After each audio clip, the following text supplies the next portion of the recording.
I used to be white.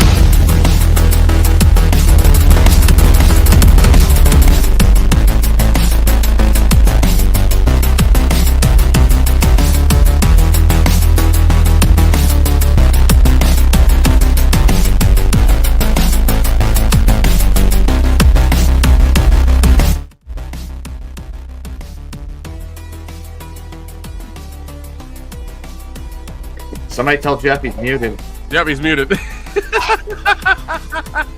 I know. Duh.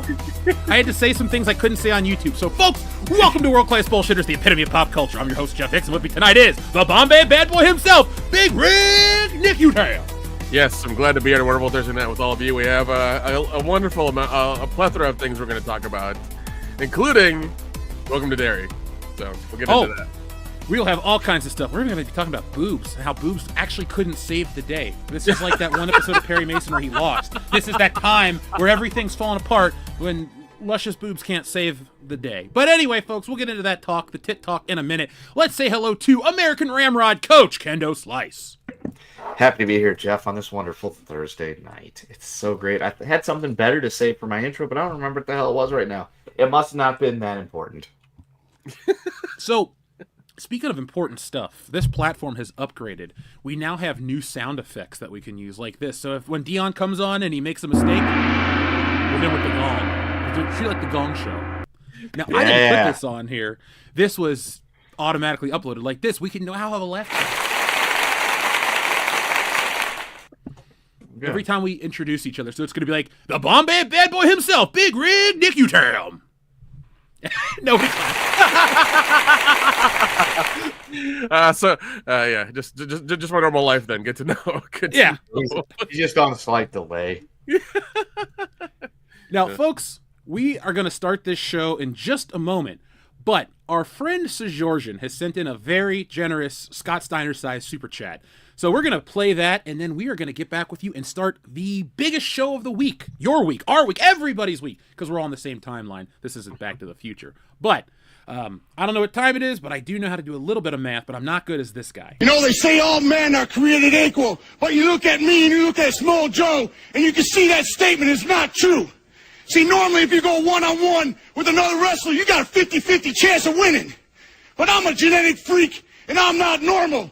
So you got a 25% at best at beating me. And then you add Kurt Angle to the mix, your chances of winning drastically go down. See, the three-way at sacrifice, you got a 33 1/3 chance of winning.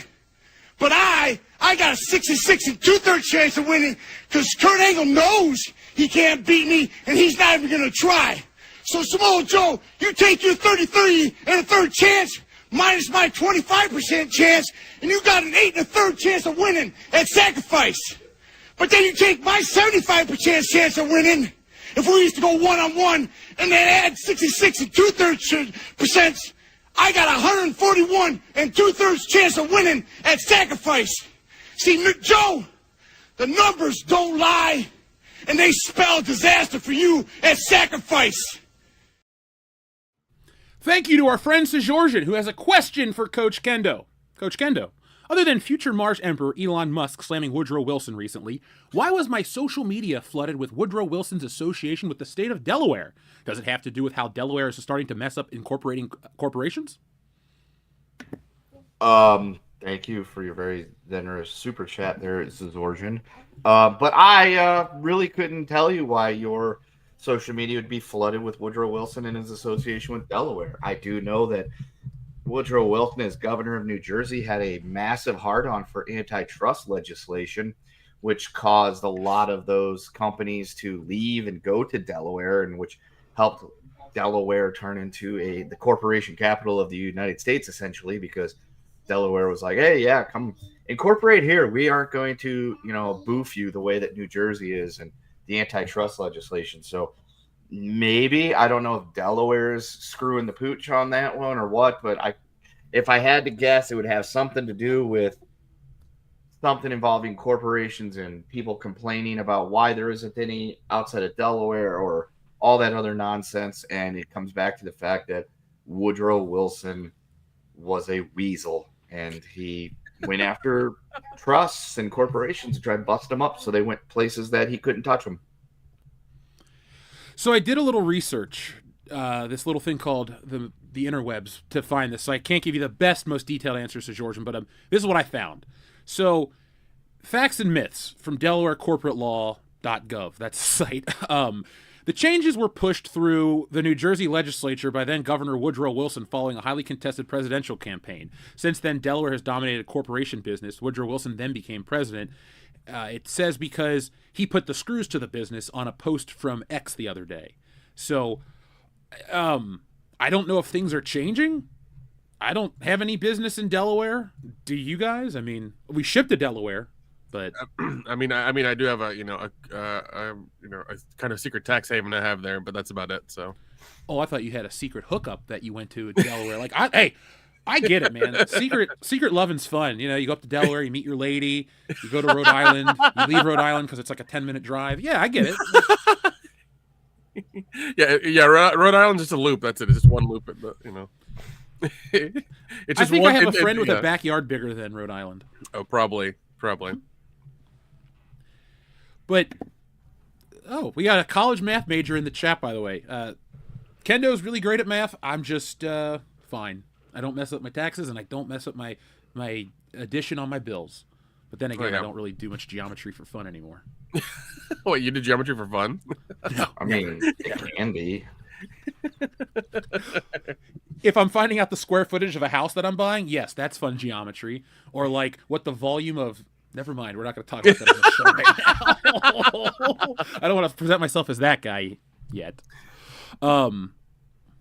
So let's start talking about all sorts of things. So we will not be donating any of the proceeds to Dion's lack of communication for projects older than 30 years. I'm sorry, folks. It's not a cause we will give to this year. But I will do some not Make-A-Wish, excuse me, we're not that famous. I'll be doing some Toys for Tots stuff the Christmas season coming up. So we'll go out. I'll do an Ollie style video. I'm going to pick up some stuff from multiple stores, and then Please we're going to don't give those kids shurikopters. They don't deserve that shit. Their life is hard enough, Jeff.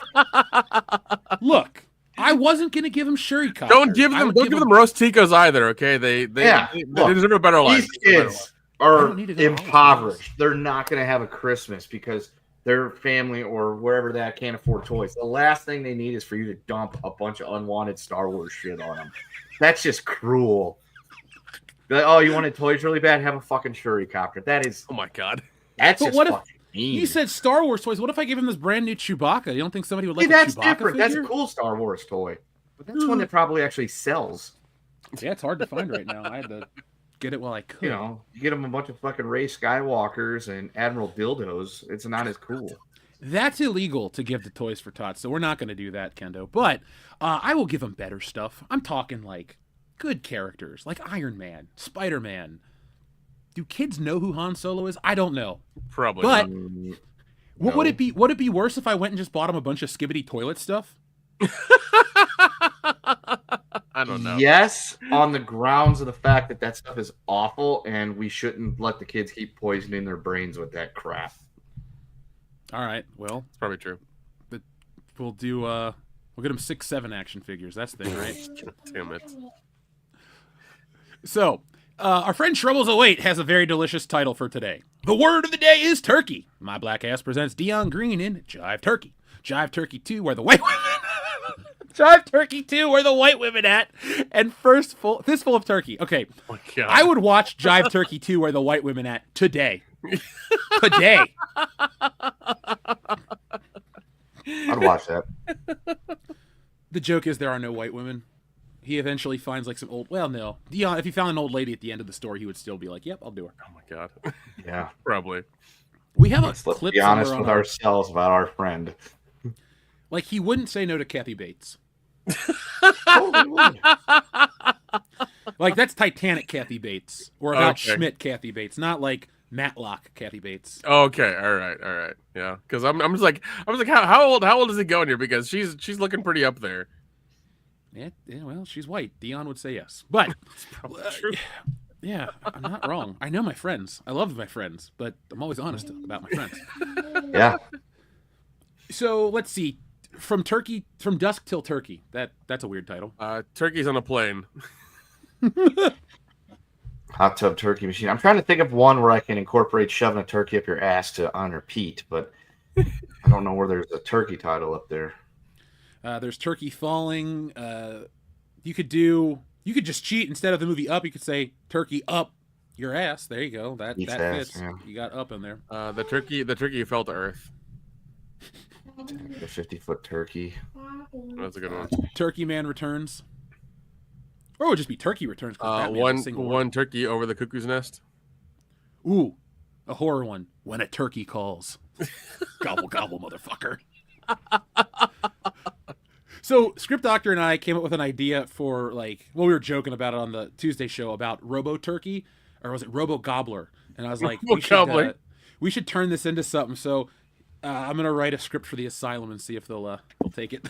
Is the Asylum still making stuff though? That's the question. When I lived out west, I knew where the building was. Oh, I would God. see the building regularly, and I had sent them emails because I said to them, like, do you guys want to do a Cocaine Bear comic book tie-in? And I never heard anything back, but I do know how to contact them. So we got Soylent Turkey, I got Turkey one. Horizon. Yeah. I got one that incorporates last year's title too. Turkey and the Gravy. Oh, there we go. Starring Sally Field. We all really like her, or at least really like Turkey. She's okay. I'm sure Dion likes her more than anybody, so that's fine. Yeah, but she's in Mrs. Doubtfire, so that's an automatic plus. It's true. So, folks, we will table the turkey talk until next time. But in 2 weeks, it's Thanksgiving. It's actually Turkey Day. So we will not have a podcast in 2 weeks. But we'll be back the following Tuesday, Thursday, and all that fun stuff as we go through Stealing Solo 2, the campaign. Now, we'll talk about that in a minute. Our friend Overkill161 says, WCBS donated Shurikopters to local sick kids. Results in massive sick kids die off on Christmas Day. God damn! Jesus Christ. Oh, my 12, God. since I'm the 12th backer on Stealing Solo 2. Oh, jeez. If that happened, I'd be like, look, I don't know what this WCBS is. I guess it's our local CBS station, maybe, but I have no association with it whatsoever. I am not responsible for those children. Or those Kendo, your face is on the logo. Good luck with getting away from that, or with that. But it's generic white guy number 6. What do you want me to do? he's got a point. Harsh, but fair. So, you know what? Since we're talking about food, here's a food-related super chat button. You eat pieces of shit for breakfast? No. I fucking love him. And let's see, do we have any other food ones? No. Well, I'm going to press this because this is food to some people, but not us here. Did you see that guy accidentally hit that moose with his car? No. Holy shit. Jamie, pull that video up.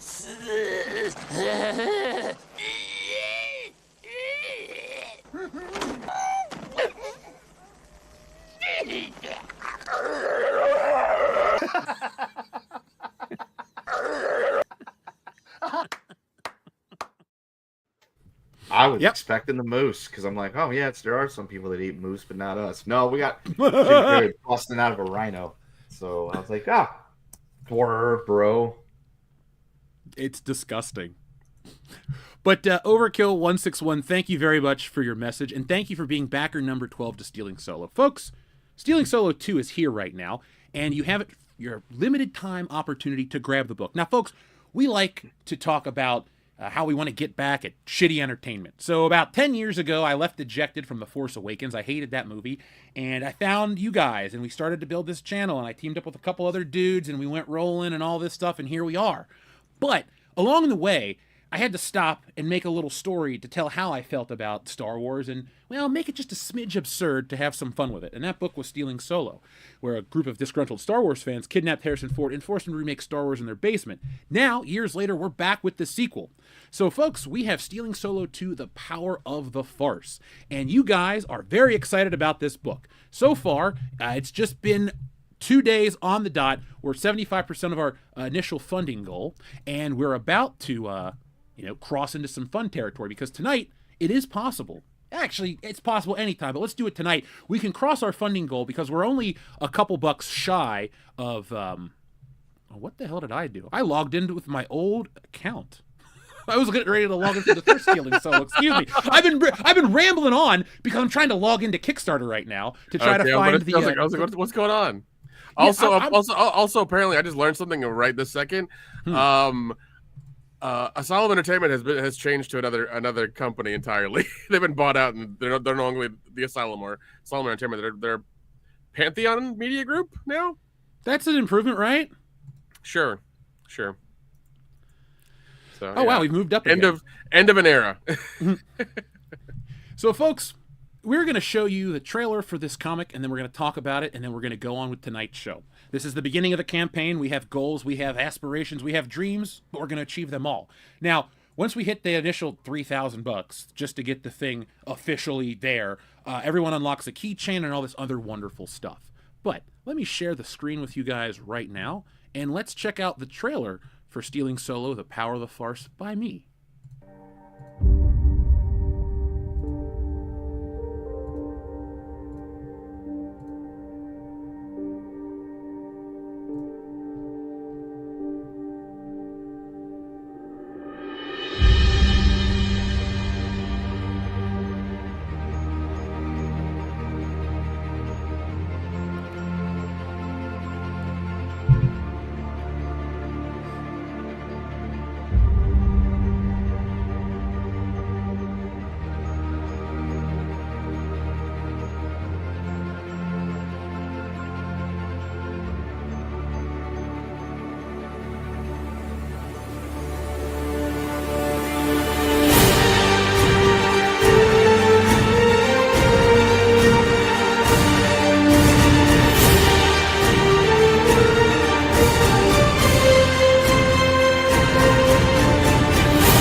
So, folks, we are 77% of the way there. Kind of perfect since Star Wars came out in 1977. But let's get the final 23% live on the air right now. There's a lot of you out there watching, and we can make that happen right now. And then we get to the fun stuff, because we're going to unlock magnets and all this extra bonus shit. And if we hit my personal goal, which I'll share once we cross this funding threshold, I want to take WCBS international. So we have a lot of stuff we're going to do in 2025, 6, 7, 8, forever, because we're going nowhere.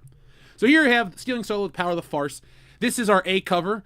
I drew everything, so there you go. But this is a wraparound cover. So if you guys are picking up these books and you're like, man, I like detailed art, I like detailed covers, I like all the bonus stuff. Well, when you buy from me, you get all that. So here is your favorite group of kidnappers. This time the roles reversed. So in Stealing Solo, you know the story. We kidnapped Harrison Ford and forced him to remake Star Wars in our basement. It went wrong.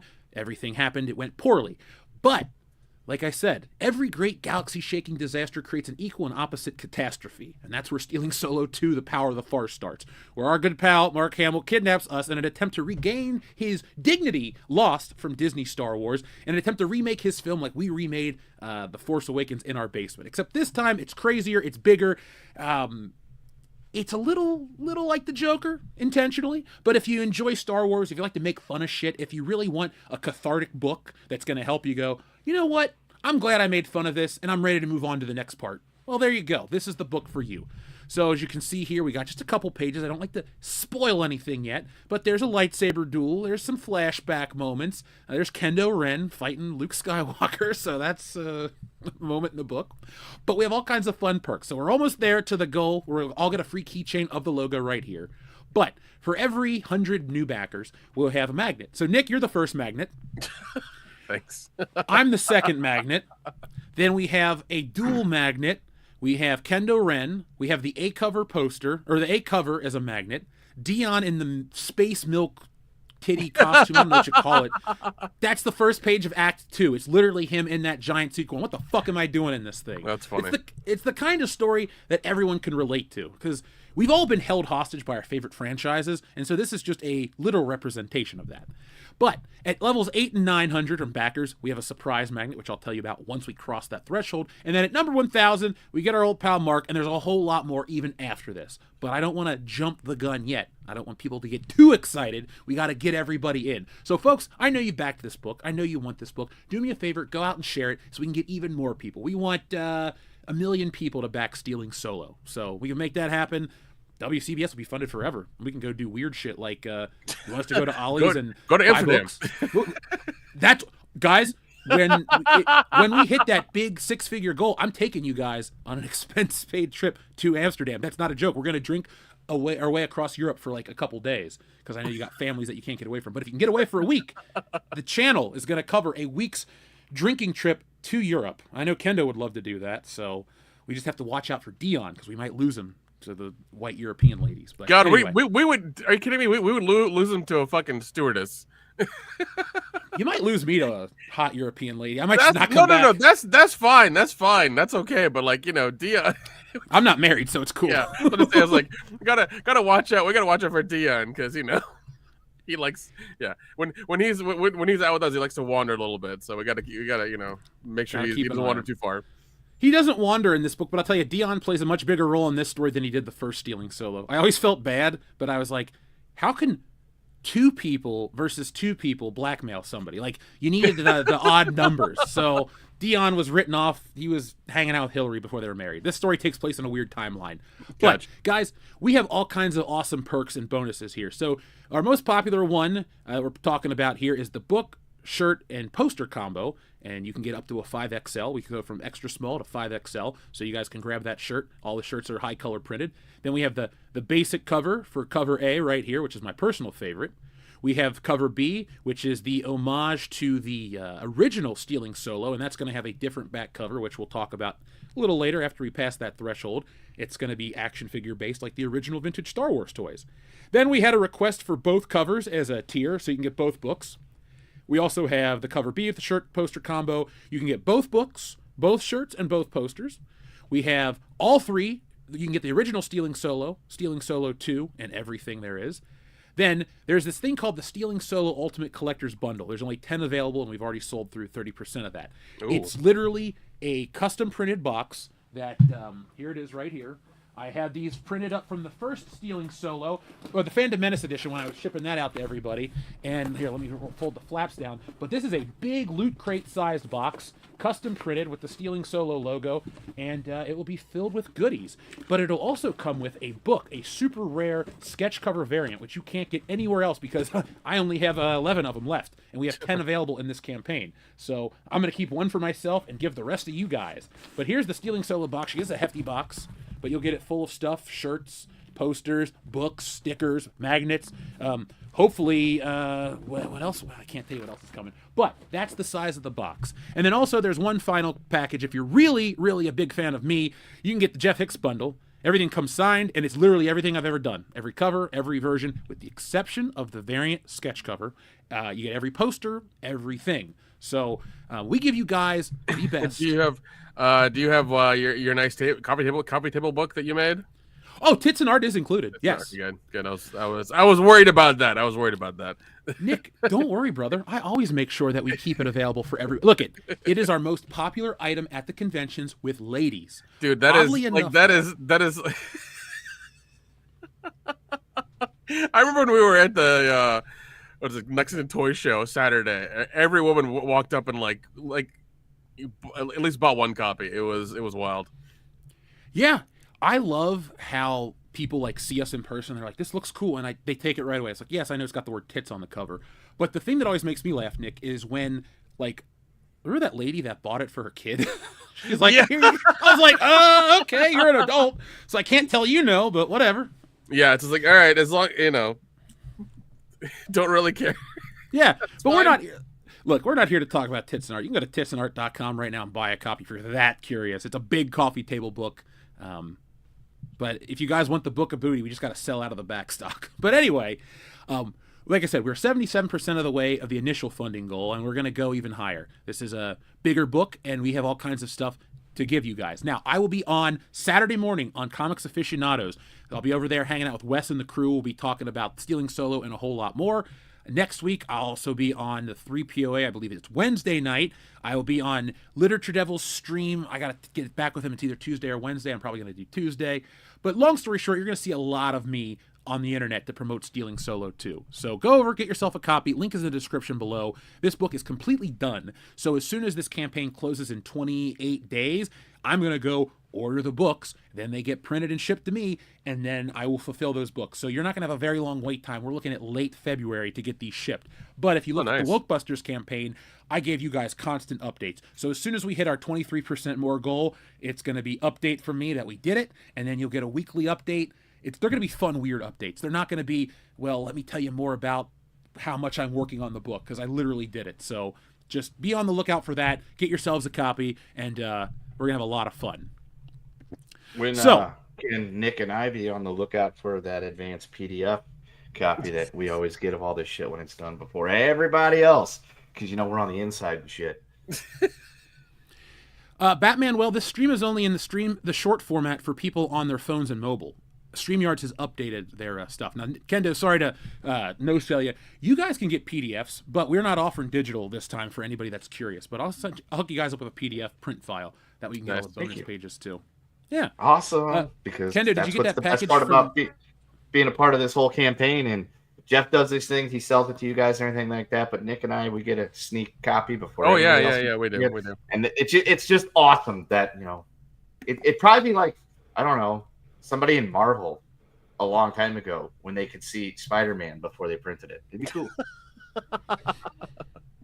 Well, you guys will be getting that very soon. You can tell me what you think. Kendo? Yeah. Kendo Ren is my favorite part of the story. I don't know why you're so fun to write, but... When you launched the campaign the other day, I rose up off my deathbed that I was on and went out to show the wife. I was like, look, I'm in another comic book. And then I had to explain to her why I was a green woman. I'm like, no, I'm not a green.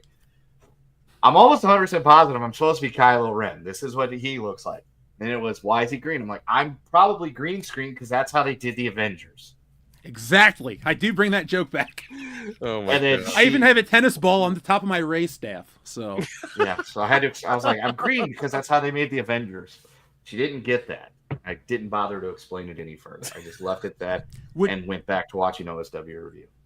Would you like me to get a version of that book with her native language in it so she can understand it?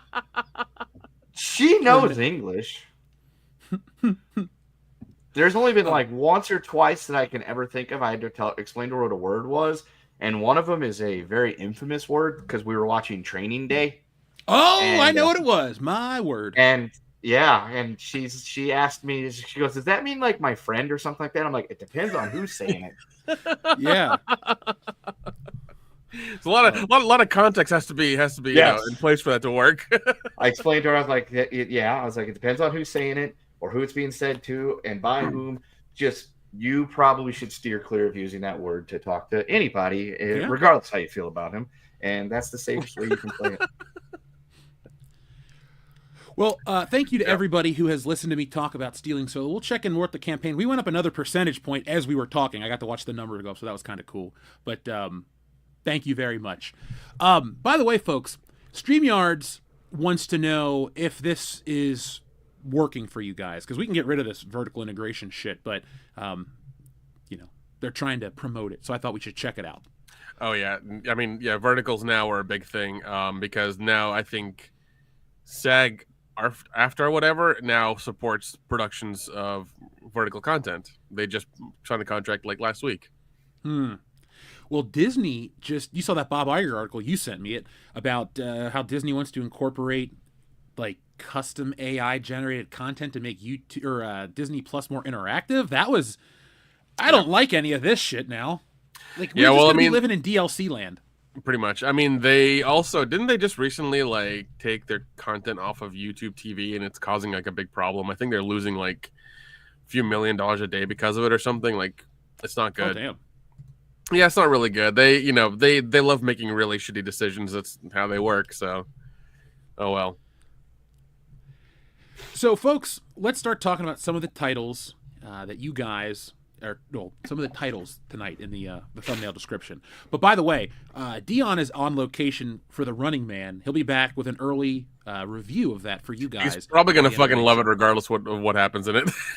Yeah, I've been reading a lot of shit reviews for it, and I'm like, I better judge this for myself. But Dion's gonna love it, folks. So if you want to hear a glowing review from Dion, here's my guess.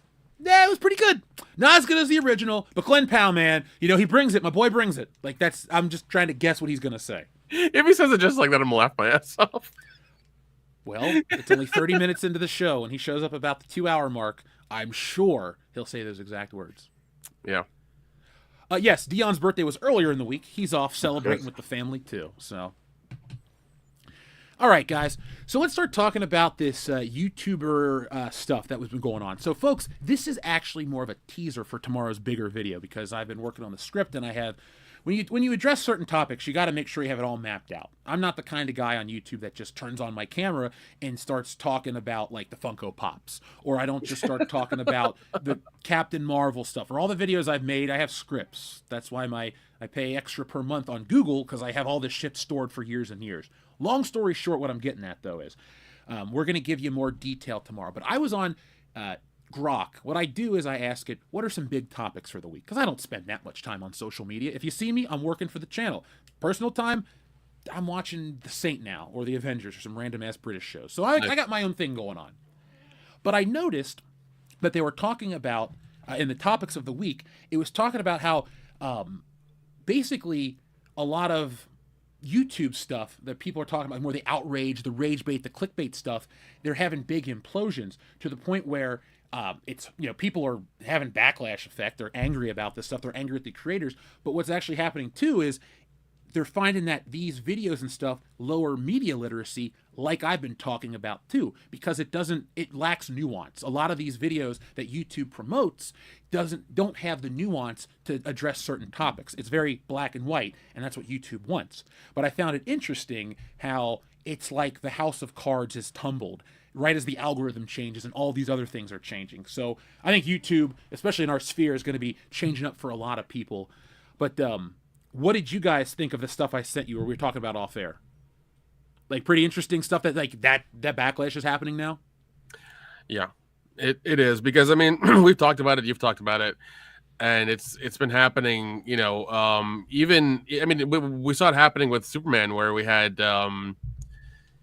James Gunn said something about it, and then everybody took it as gospel, and it's like, oh, Superman's woke and we shouldn't go watch it. It's like, no, that was never the case.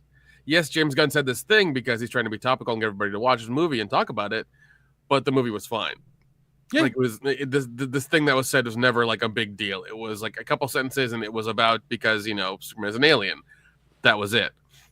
And it was made a big deal, and it was just blown out proportions and everything. And I was like, this doesn't make any sense. Like, it was very odd. It was very, very odd. And you could tell some of the YouTube channels that had done it were doing it just to get like that really. We're doing it for clickbait, and it was just very disingenuous, and it just made them. In the end, I mean, they become an untrusted news source then because of that, because they've done those things. Like, you can't just say that stuff and then in like 48 hours you're proven wrong, and then what are you gonna do? Apologize? Like, oh, sorry, we didn't do it. Or like, what are you gonna do? Like, what's the end goal of this? Yeah, the goal is always just clicks, views, and money. But there is no end game, and I think the end has kind of happened. The end is happening abruptly, and a lot of people aren't prepared for it. But as I always say, I'm an agent of chaos. I'm also an observer on the sideline of a lot of these things, and I've been noticing that too because, for a couple years, it's like post-pandemic, like that. We'll just say late 2020 into 2021. It was like nothing was extreme enough, and then people kind of ran out of stuff. Jeff, it's AC after COVID. That's how we refer to it. Yeah, sorry, AC, not Slater, but after COVID. It seemed like people wanted more and more extreme stuff, and it got to the point where you couldn't even talk about these things without using the buzzwords. And for example, I thought The Marvels was a shit movie, and I can give you 50 reasons why without calling it woke. I can give you 10 reasons why I thought the Barbie movie was lame. Mainly because I'm a dude who went and saw it because I took my mom to go see it because her name's Barbie, and it was like a thing. But my point is, like, what's happening is I think people deserve a better class of criticism when it comes to any of the quote-unquote culture war stuff, because the same talking points are boring as shit. Like, I literally have to come up with new ways to talk about certain things because I don't want to just say, well, this looks woke, I hate it, or like Alien Earth is woke, fuck it. It's like, you know, Alien Earth wasn't woke. Alien Earth fell apart for me because they stretched out a great premise into like 8 episodes, and I lost interest because it wasn't engaging enough. And that's a problem based on streaming. It's not because there's a woman or this and that. And like people are saying in the chat too, do you guys like woke stuff? No. But what I would consider, what falls into the woke category is something that's political first, story second. So it's like that stuff exists, but not everything that people call woke is that. Like Superman was not a woke movie. If you're saying that, it's your opinion, you can have it. I'm not going to get mad. But I look at it as either you just don't like James Gunn, or you like the Snyderverse, or there's the one thing that you just don't like the movie, and that's completely fine. You can hate anything I like. I can dislike what you like. That's what we want is the discourse.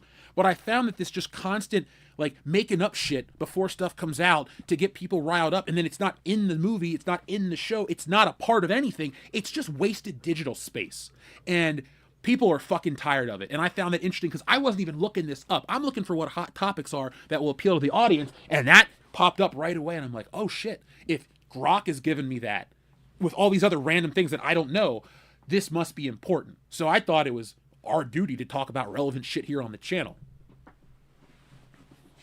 You son of a Barbie. J-Red, you get the comment of the night. That is awesome right there. Shout out to J-Red.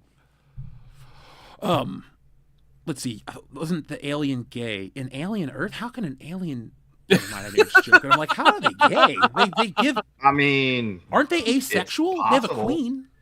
Yeah, they're like insects, right? Yeah, are bumblebees gay? Like I know the Transformers not that cool, but like are actual bees homosexual? Can we call up like a botanist or a well, no, that's plants.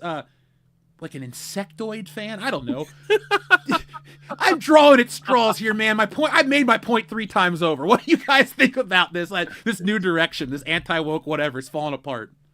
Because I'm glad we're not involved with just that. Like that's not. Well, and the thing is that like it's one of those things where I mean you could do that once and be fine because I figure if you do that twice, you start to lose faith in the audience will lose faith in you and you lose credibility because. I understand chasing clicks and clickbait sometimes, but when you do it so often, you lose integrity. And you know, I feel like at some point people are going to be like, "Well, fuck them." They just keep spouting bullshit into the ether, and I'm not going to listen to them anymore. I might even unsubscribe, or I might just ignore their videos. Like you lose all of it. You know, I mean. That doesn't make any sense to me as a YouTube channel. It doesn't make any sense to me why you would do that.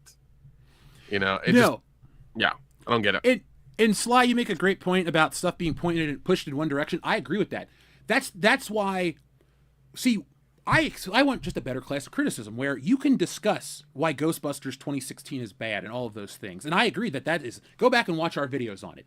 But what I'm trying to get at is people are just making shit up to be more extreme and like.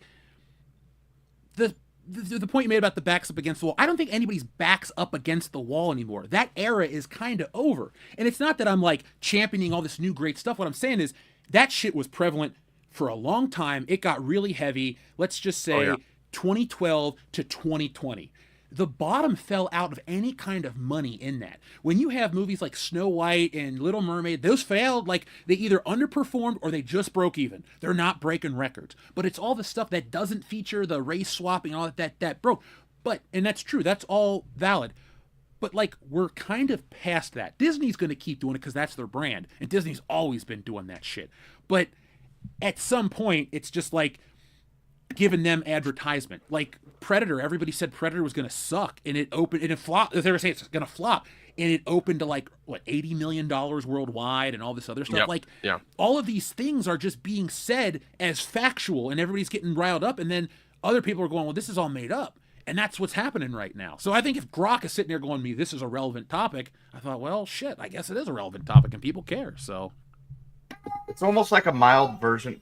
Pay no attention to that. He's upset that he has no more Oreo ice cream, and that I won't drive to the store to get him. And I don't eat 3 of them for dinner, and so it's kind of like there it is, like wish fulfillment, I guess. That they want to report that it's woke or it's this or it's that or it's going to be terrible, so that way when it happens they can go, "See, told you so." But then if it doesn't, they can just be like, wow, we take that with a grain of salt. We just reported what we thought was going to happen. Yeah. Yeah, I guess so. But even then, like if you're wrong about it, like a few more times than you're right about it, then it seems very like But they already got your click and your view, so it doesn't matter. So it's just move on to the next one. It's like the 24-hour news cycle. It's something different constantly all the time. You throw a video out there, you make a new one. If it contradicts it, so what? Yeah. So they're like what is it? MSNBC News? Gotcha. Sure. Robin Yeah. still on there? Because she was kind of good looking. I don't know. She may have left. That was like, God, that was 15 years ago. Yeah, but it seems like she probably left. Yeah. But yeah, Ghostbusters 2016 really is the focal point for all this bad entertainment. Listen. There's something worse than that. It's called what was it? Black Christmas 2019. That one's way the fuck worse. Charlie's Angels was pretty shit. No. Black Christmas 2019 is the worst. I will go on record and I will fight for that. It is the worst of that era. He has willingly marched up that hill to die on it numerous times for 6 years, to the point where I trust his opinion on this. I've never watched it, but I'm like, look, Nick, every time something gets brought up about terrible movies that are like the worst movie you could ever watch, that man goes to bat for the fact that movie is bar none 100% the worst movie you could ever lay eyes on. Yeah, so I believe him. I wanted to know what happened behind the scenes of how bad it was, so I ripped it off and listened to the commentary as well. Holy fucking shit! Was it just even the behind the scenes stories were fucking bad. Like it is no terrible movie. That's when I think not the Asylum Blumhouse started the Gooniverse, where it was just like. That means something completely different in 2025. Yeah, it really does. I know it does. Yeah. Okay, sorry. The Black Goo universe. There you go. But they were trying to do that and it just didn't work. They tried it with like 3 movies and it just didn't happen. But that movie is the most egregious of that era. And if you have never watched it, for the love of God, don't. Yeah, just don't. Nick, here's our new T-shirt. Gooners never say die. I'm gonna fucking make that tomorrow. I'm gonna sell that shit. Enoch, I got a free shirt coming your way. Oh fuck, that'd be hilarious. But you have to put a Goonies reference in there. Yeah, I'll put it in the Goonies font. There you go. Put in the Goonies font. Oh my god. No, but to kind of put a bow on all of this stuff, because I want you guys to be primed for the video that's going to drop probably tomorrow afternoon, maybe Saturday morning at the latest, because I got a couple errands to run. I just wanted to get this conversation out there, because if Hollywood and everybody was still going down this path, and I'm not going to act like any of these quote-unquote woke movies or things that people like are all of a sudden good. I'm not going to change who I am. But I don't think that Hollywood's going down that path outside of Disney as much. Because, like, Script Doctor is legit, all right? He knows movies. He works on movies. He knows this stuff.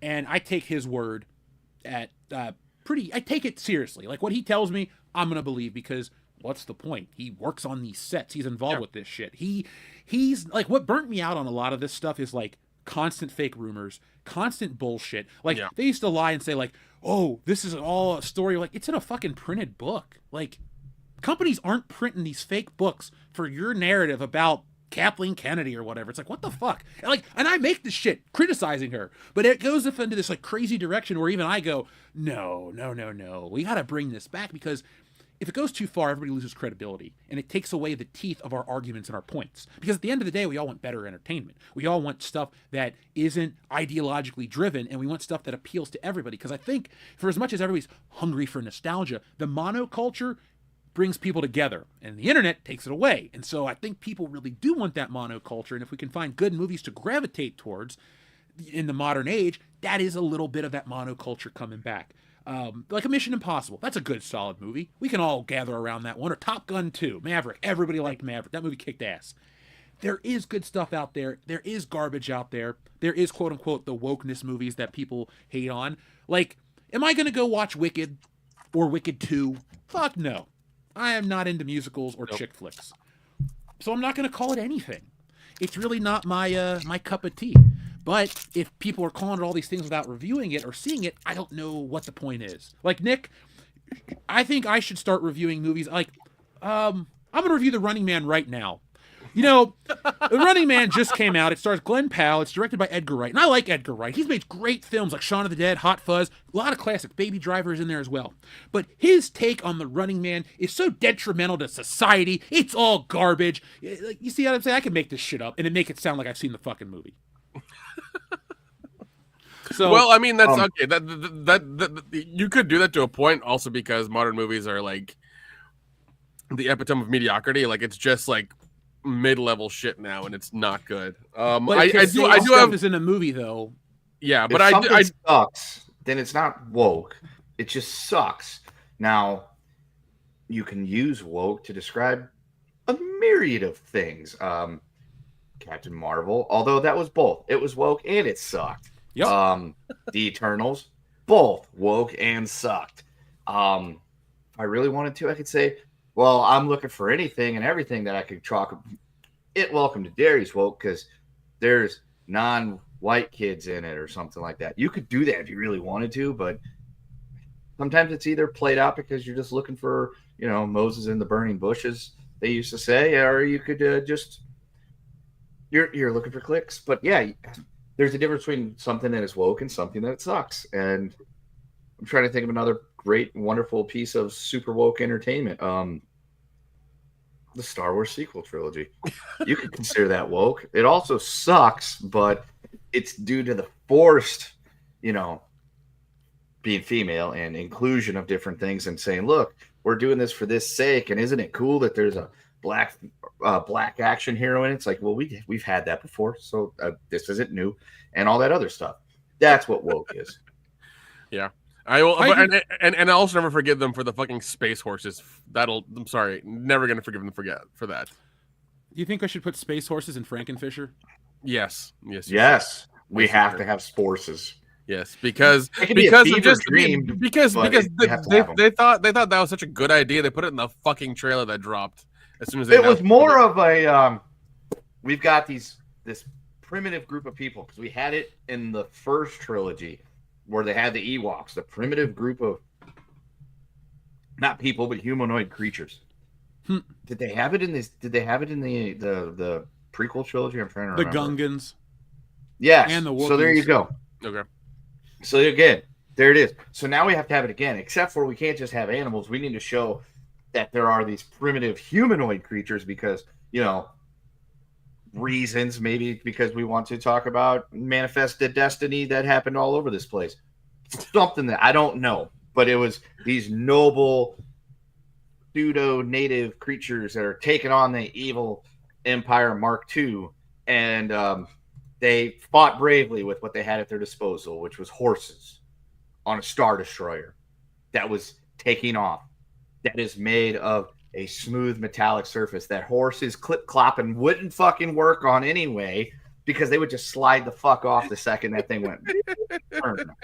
So yeah, and they're in the middle of fucking space. Good job, JJ. We're gonna show how awesome and loving we are by dropping a bunch of horses to their death from 50 to 100 feet in the air.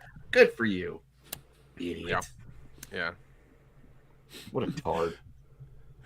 Sorry, I got distracted for a quick second because I just accidentally clicked on an article about the carpenter's son, and it was IGN. Now here we go, folks. This is one thing.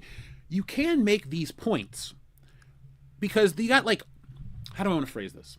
Because right here, our friend Sly was talking about after you've seen the 100 movies saying white men are bad, it starts eating away till you feel numb. I agree that is stupid. Oh yeah. But we're not seeing it the same way as people are acting like we are. Because, before, you didn't have to look for it. It was just hit your feed. It would find you. You'd see, the only time I've seen it recently is dumbass Elizabeth Banks going on about, the only one man is in this director category, and he fucking wins.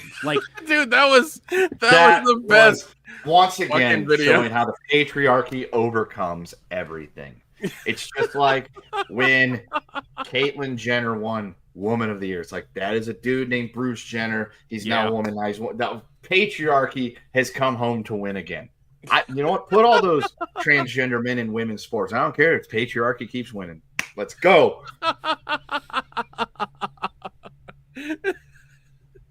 I love it. I love it. Mm-hmm. Oh man.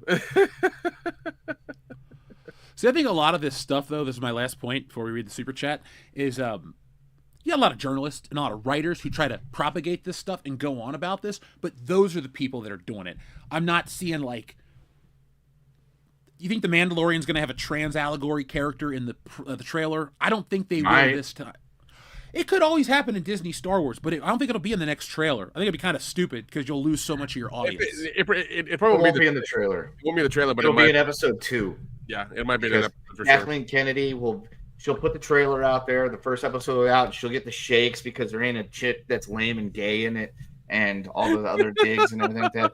And by episode 2, she'll be able to push the, it's like that meme. Put out a trailer to get people to watch the show, or put a trans chick in it or something like that. And Kathleen Kennedy's sweating at her brow, trying to know what button do I push. She's gonna push the first button, and then as soon as episode 2, boom, second button goes in, and that's when Mando gets beat up by a dude that's actually a chick.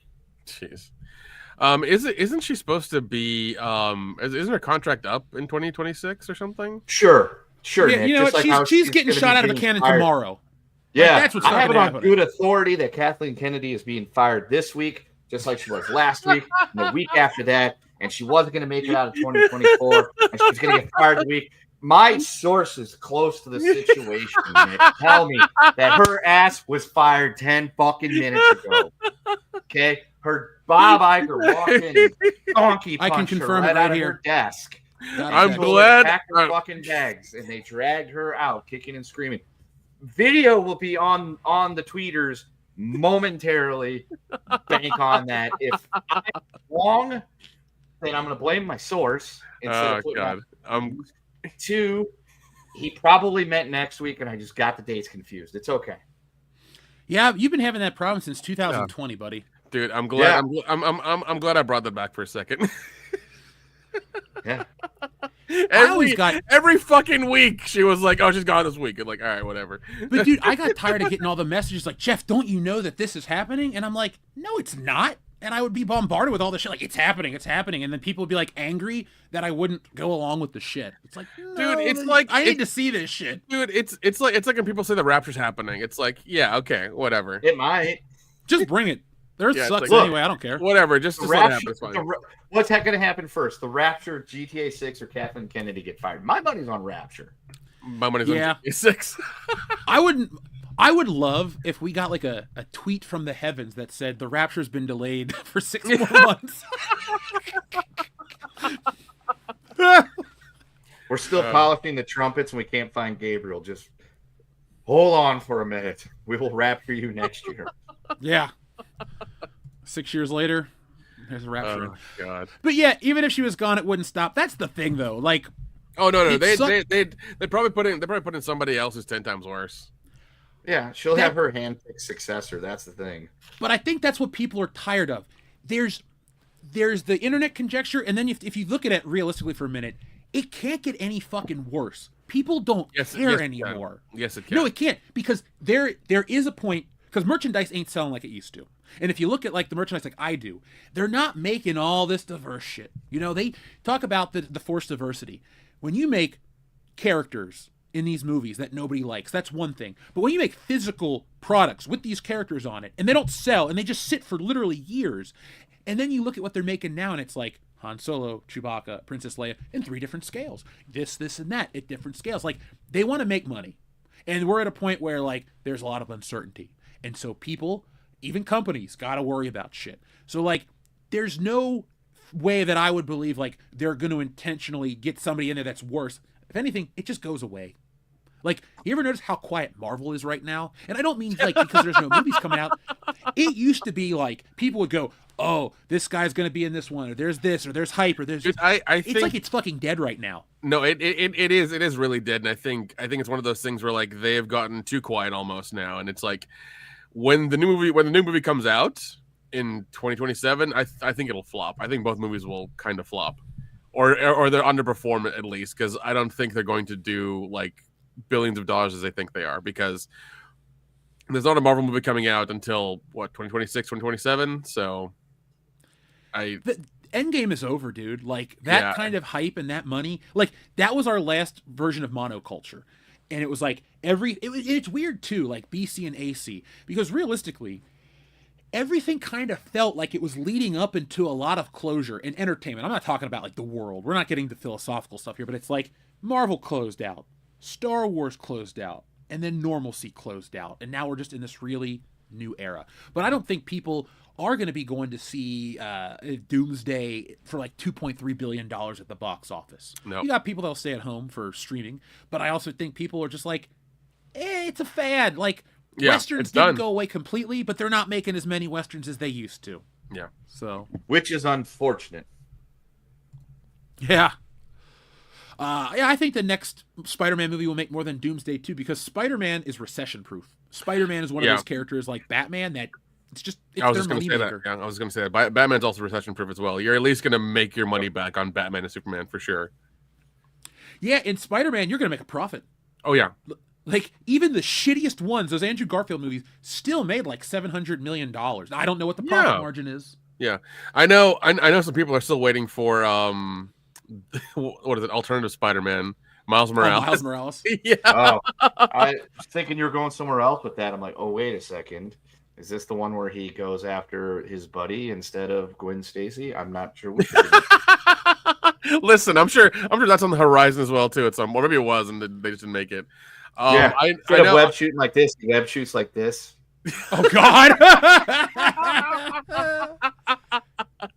Oh my God! I know there's one with Nicolas Cage I'm looking forward to. I think it's like Spider-Man Noir or something that's gonna. Oh yeah. I mean, that one looks you fun. just say there's something with Nicolas Cage that's the blanket. Yes, we're looking forward to that. It's Nicolas Cage. Well, he's also we still look forward to it.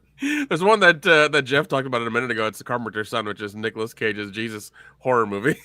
I'm thinking I might go see that tomorrow. Yeah, I very well cannot wait to stream that at home. I'm not gonna go put money into it because I don't know when the hell I'd actually be able to get away to a movie by myself. And I know for a fact I wouldn't be able to take the wife to see that because within 10 minutes, she'd be like, this isn't the Jesus movie. And I would have to answer a lot of fucking questions on that car ride home the whole time, seething over the fact that I just dumped $50 in the movie tickets and didn't get to watch the whole fucking movie.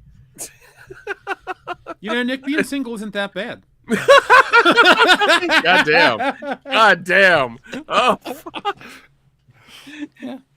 Jeez. Got its perks. Yeah. Don't worry, Kendo. As soon as I acquire the movie, you'll get a copy too. Oh, I thought you were gonna say, don't worry. As soon as it gets arranged for you, you'll be married too. That ain't gonna happen. Don't worry. Yeah. What were we talking about? Alternative Spider-Man. Yep. I guess he's got. The Miles Morales, because because he's really profitable. Yeah. Shout out to Tony1234's IZE. Says, hey guys, first time watching your stream. Well, welcome in, man. Hopefully you have a good time. We like to play games. We have words of the day. We have buttons, all kinds of great stuff. So spread the word. Let's get this thing rolling even higher. Our friend Shrebbles08 says, I'll take a 5 and a Joe Rogan high as fuck, please. Sure. You got it. Anything else you guys want to say about a topic we just discussed before I start pressing the buttons? Press them buttons. Nope. All right. Here's number 5. Oh, shut your mouth, you thong-wearing fatty. You know what? That was a little short. Let's press another one. Message. Message. Message.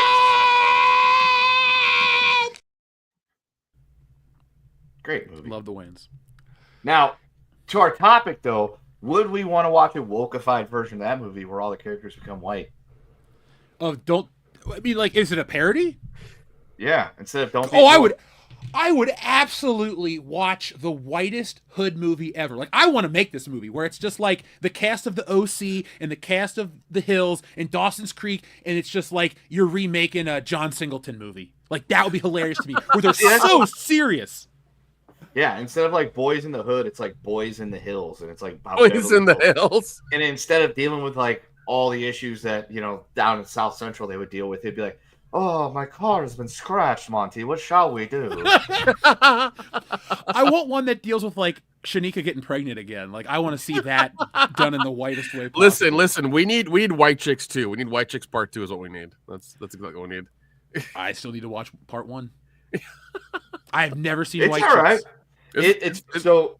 It's one of those movies that it was definitely a 100% product of the early 2000s. Yes. And people will be like, oh, you can't make that today. I would beg to differ. You totally could. You might not. It might not be as good as it was because the Wayans are 20 years removed from that point. Yeah. But at the same time, it's like, number one, they were not convincing looking white women to be. No, they weren't. But I think that's part of the joke. But that it's, if you take it on the face of what it is, I think it's hilarious. You know, people are like, oh, look, they're white face and blah, blah, blah. I'm like, it's funny, okay? I laughed at it the same way I laughed at Dan Aykroyd in blackface and Trading Places. Did I see it as offensive anyway? No. I was like, he's making fun of, they're making fun. No, it was just like, they went undercover to pretend to get into this high school clique or whatever, and they had to pretend to be white girls. It's just how it works. Go watch it. It's definitely something for you to say. It's a Thursday afternoon or a Tuesday afternoon. You're kind of bored. You're going to ride your bike and you're going to watch something for 90 minutes. White Chicks. Yeah, I'll put it on tomorrow. Yeah, it's very much it's very much a product of its time. I know they did tease a part 2 or something as well. So, but I mean, it was just rumor, but I doubt they'll ever do it because Hollywood. I don't think Hollywood thinks they're bankable anymore. It's because of the idiots on social media and the people who write these fucking lame-ass articles that they have way more say than they should, because these companies go, oh my god, people on the internet are upset. It's like, no, some dumbass dude from the no guy works at the Mary Sue, some chick at the Mary Sue is offended because so-and-so, Sydney Sweeney's whatever. It's like, audiences, we all want the most basic shit. Good-looking people, big explosions, big muscles, big boobs, big asses, funny, good effects, a good story first. Like, well, let's be honest. I have sat through many a shit story movies because they were entertaining. So, like, I need to get off the fucking story first high horse. I have so many movies that are absurd and stupid, and I love them. And I don't care how realistic they are or the character motivation. If they're entertaining and they have that's it. Because, like, a lot of the quote-unquote woke entertainment isn't entertaining shit. It's just shit. And when it gets infused to the stuff that is good, like a Ghostbusters, like an Indiana Jones, like a Star Wars, then it becomes, let's use their words, problematic. It's fucking stupid. Oh, I know, right? That's the thing. I haven't softened my edge about any of this shit. I want some goddamn truth associated with this type of conversation, because if you want to talk about the culture war, that's great, but don't go misrepresenting this bullshit because there's nothing to fucking talk about. Make other content. You think look, Ollie's videos. People love those. I meet people all the time and say, hey, you're that guy that does the Ollie's videos. I love them. I go, thanks. That's a newer thing on the channel. People go on about, here's the funny thing. People that meet me in real life are always talking about the Ollie's videos and fun shit. The people that see me on Twitter are like, oh, those Brie Larson videos you made, all 100 of them. Like, you got me mistaken for the wrong fucking person, first off. Secondly, I will always tear apart shit in a world-class manner. And I love doing it. And I ain't going to stop anytime soon. But, well, be sure to keep using those words against them, problematic, or as Sly points out, toxic. They hate it when you use your own tactics against them, Jefferson. But well, no, fight. Well, and here's what they hate even more. They hate when you look like us and use those words against them. They really hate. There's that as well too. Because anytime you've put out anything controversial that they would hate, who always gets the blame on Twitter for putting that information out there? Me. And I almost never had anything to do with it. They're like, I can't blame him. I can't blame him. I can't. There it is. The white guy. And it's like, hey, Nick, you remember that book you read, The Black Guy Dies First? Yeah. We should write a really terrible book called Blame the White Man. And it's just some absurd garbage story. It's like 3 black dudes let's make it more ethnic. It's a black guy, a half black guy, and an Indian guy. They go on this crime spree. And then their white friend gets arrested for it because he's on the show and he's the white guy. Let's write that story.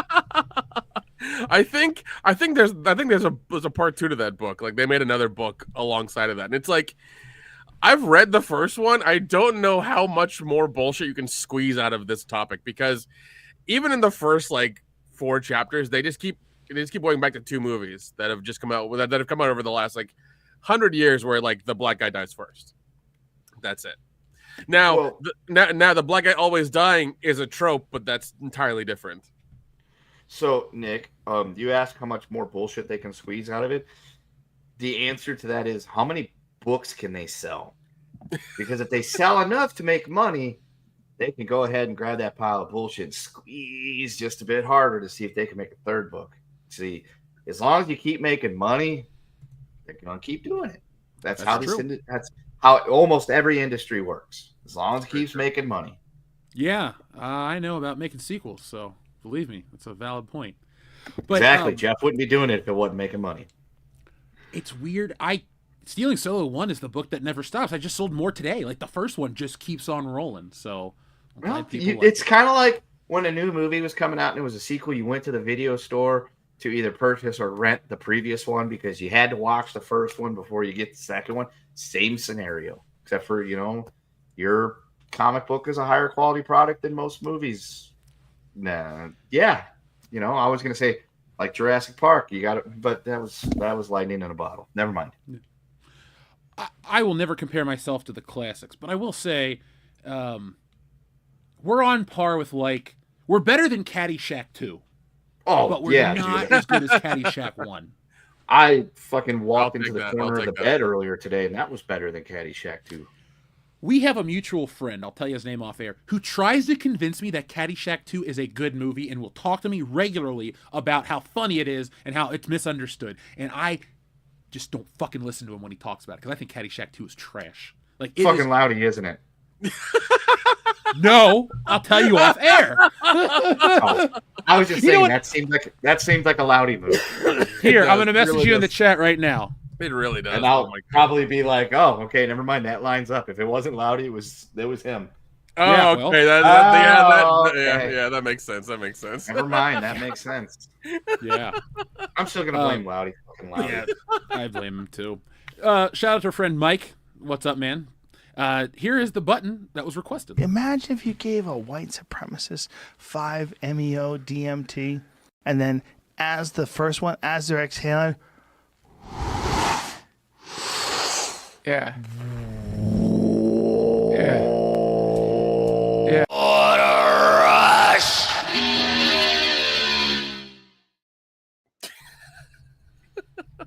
I do like that button. I made it myself. It's weird. It feels weird complimenting something I did, but I think that's a funny one. Good old Joe Rogan. The Joe Rogan flying on a hot dog thing will never get old. It never will. I go through ebbs and flows with Joe Rogan, where I'll listen to the clips when I'm cooking lunch or something. But it's been a couple of months where he's kind of out of my it's out of sight, out of mind. Yeah. And anytime he does pop up, I actually will now second guess him. We're of the age where you were always told, don't believe everything you see on the internet. The internet was always treated as it's a thing you can use, but most of it's fake bullshit. Don't get suckered in. Don't give your real name. Don't give your credit card. Don't do any of this shit. So I'm still a little conditioned to think everything on the internet is kind of bullshit. And so now I get myself thinking if a clip pops up, I go, am I going to watch this? I don't know, because I don't know how much I can believe his experts or him or anything. So I just tend to watch other shit instead, literally anything. I've been watching shit on 70 sitcoms lately. Yeah, no, I've been watching the Y Files a lot. So that guy does a really good job of presenting his arguments. He does a really good job with that. There was one he did about Google and the CIA, which was really terrifying. So, yikes. See, I want to do more like him, where it talks about a problem in a greater detail like that. That's what I want out of YouTube. And the Y Files, man, when we hang out, we should go down that rabbit hole. When we're all together. Dude, he's got 4 and 5 hour compilations of stuff. It's Jeff, would you like to go down an alternate history rabbit hole that I sent Nick down on the other night when I was laying on my deathbed? That was such a good fucking episode, or such a good video, dude. I love that. Oh my god. And anybody else, I'm more than willing to plug this guy's channel because plug another podcast. Alternate history is legit. I will give a promotion. I believe channel. It's called 2 Brain Cells. But the video I sent Nick was what happened if there was a modern aircraft carrier at Pearl Harbor, and it's a 10-minute video it was really good. And it's not even the Japanese fleet would go boom. It wasn't anything like that. It was the guy literally was so here's our most modern best aircraft carrier we have. Here's what it's got. Here's what it does. Here's what it can do. Here's what it's good to do. Here's what it's not supposed to do. Fight and exist in 1941. But we're going to put it there anyway. Yeah. And he would like, first wave goes out, and suddenly out of nowhere, this Japanese bomber explodes because it was shot by a missile that has a 50-mile capacity, and they had no idea and he does it in a way that's like funny as well too. And then he had other ones like, what would happen if a Navy SEAL squad fought in the gladiatorial arena? Oh yeah. And, essentially, spoiler alert, the SEALs won, and it was like, what would happen if a modern tank was dropped into World War I? It's just great because he does. Send me that because I want to watch that this weekend. Oh, dude, no, it's back from my friend's giving party. Definitely will send it over to you. But yeah, it's just great because they're like 9-10 minute little bite-sized videos, and they're funny as shit. Like the one I watched last night, what would happen if an F-35 Raptor, fought in the Battle of Britain?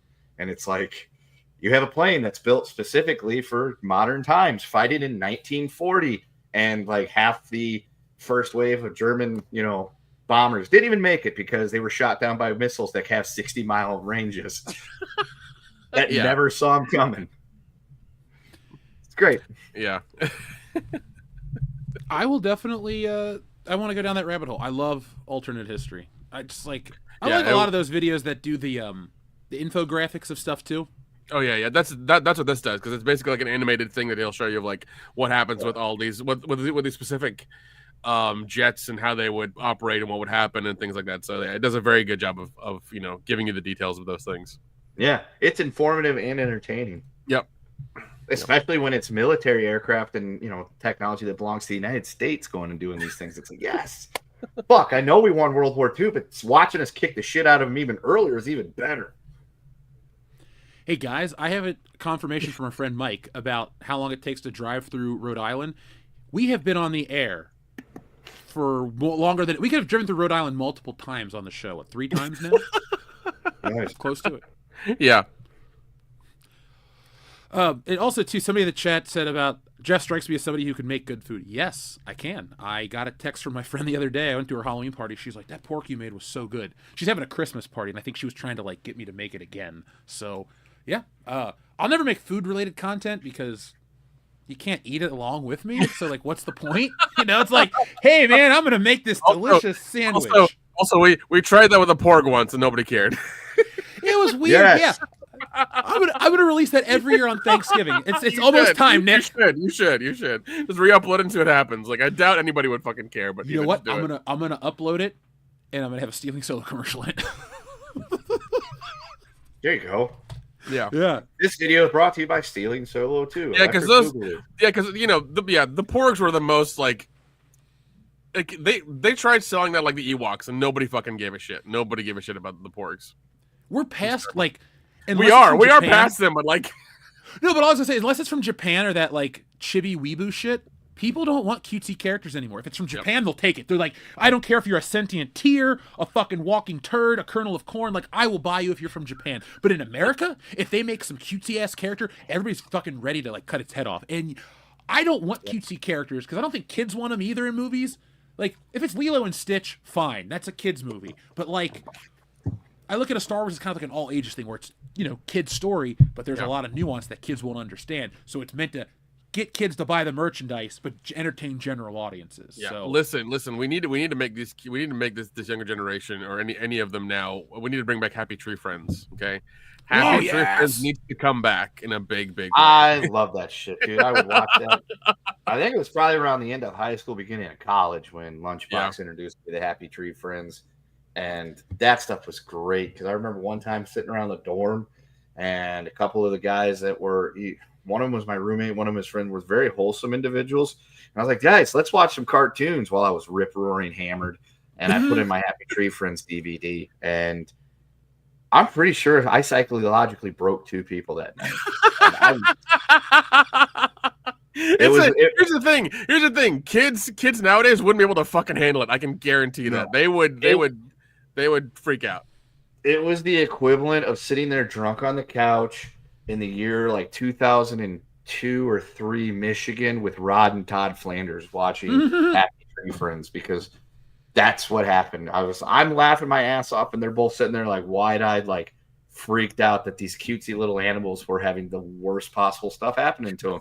And I'm like, what? This is funny, especially when like Flippy goes crazy. Flippy, that's his name, fucking Flippy. I love Flippy. Fucking loved Flippy. I had a Flippy wristband that I bought from Spencer's, and on the one side he's like the happy little Flippy, all smiling and cute. Nice. And you turn the wristband over, and he's like fucking got the bloodshot eyes and a knife in his teeth and pulling a grenade.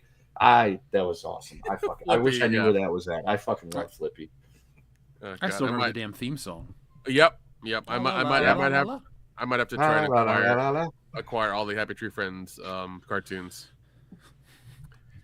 J Red says buy 3 comic books and get a handmade sandwich for free. If you, here's the thing: if you buy my books and you meet me in person, I will make you some food. Seriously, I will make something. Like I got a Friendsgiving to go to this weekend, so I got to cook. Jeff will make you a leftover turkey sandwich.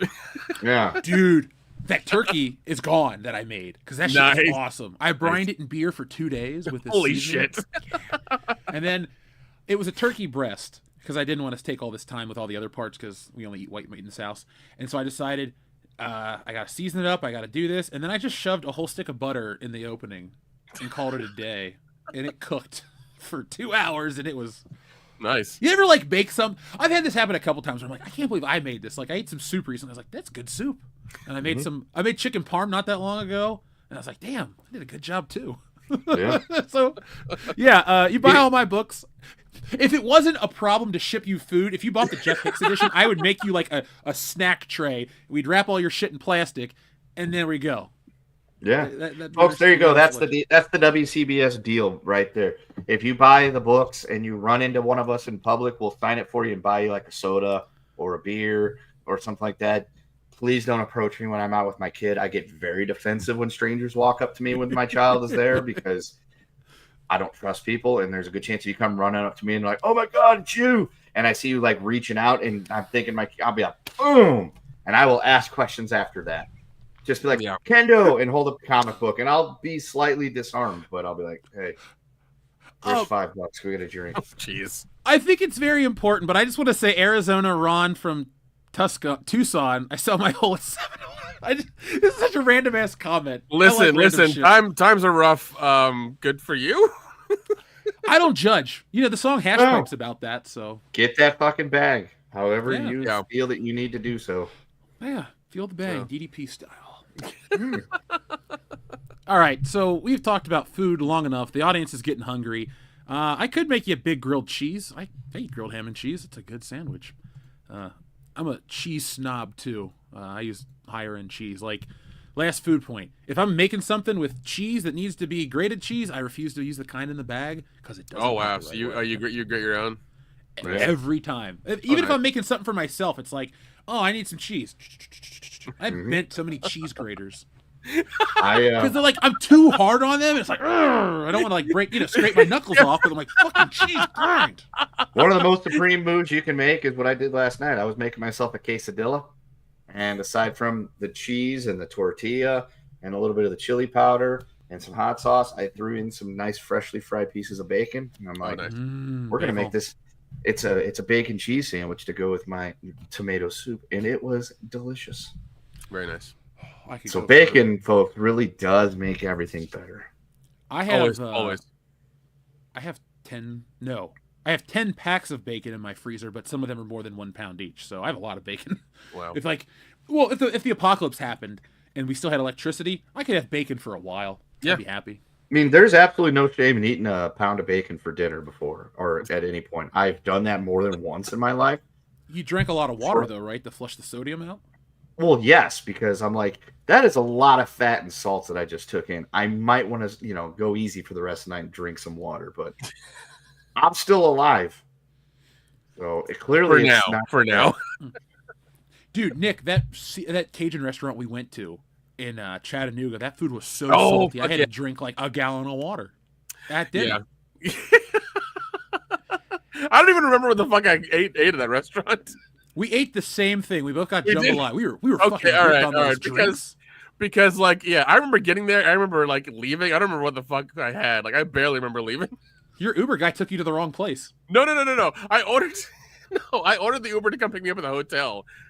pissed him off and had to cancel like right as he got there. Then I had to go like I think I went from like Uber to Lyft. I switched apps so this way like I wouldn't, nothing else would happen.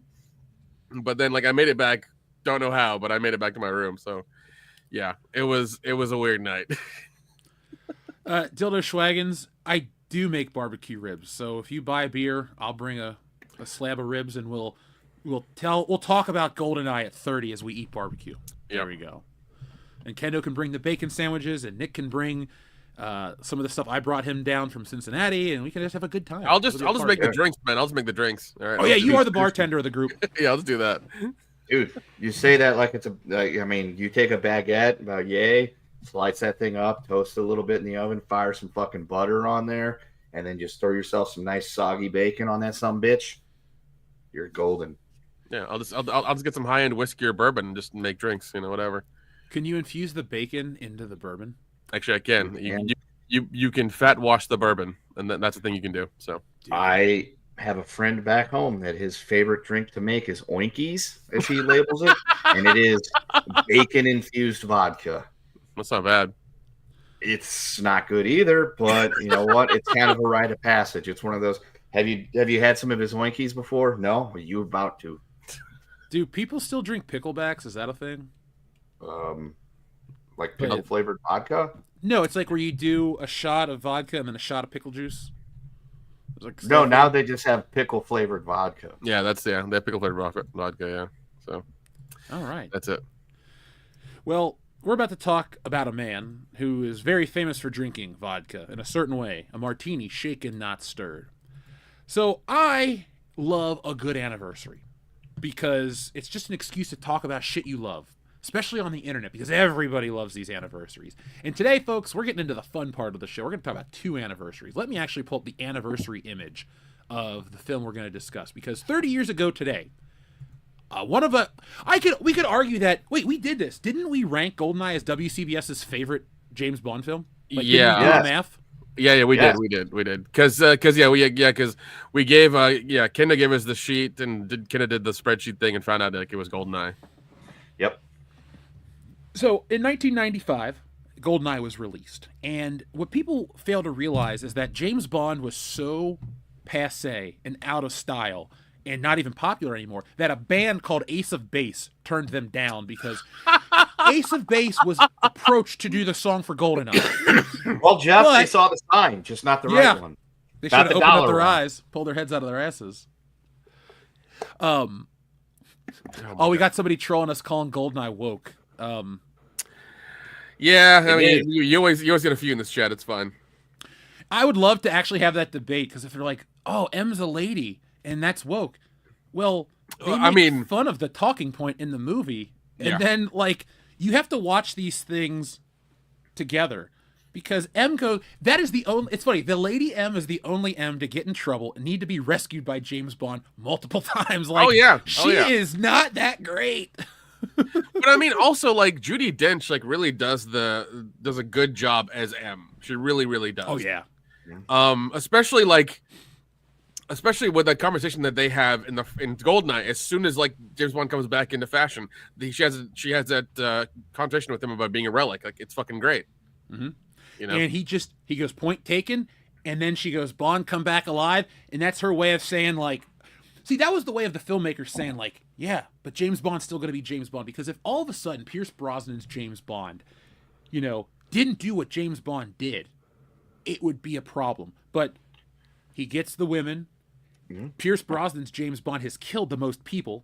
Oh, yeah. He's the most violent James Bond. Everybody loves to go, oh, Timothy Dalton was dark and edgy, and Daniel Craig was suicidal. It's like, true, he did suck, but Timothy Dalton's good.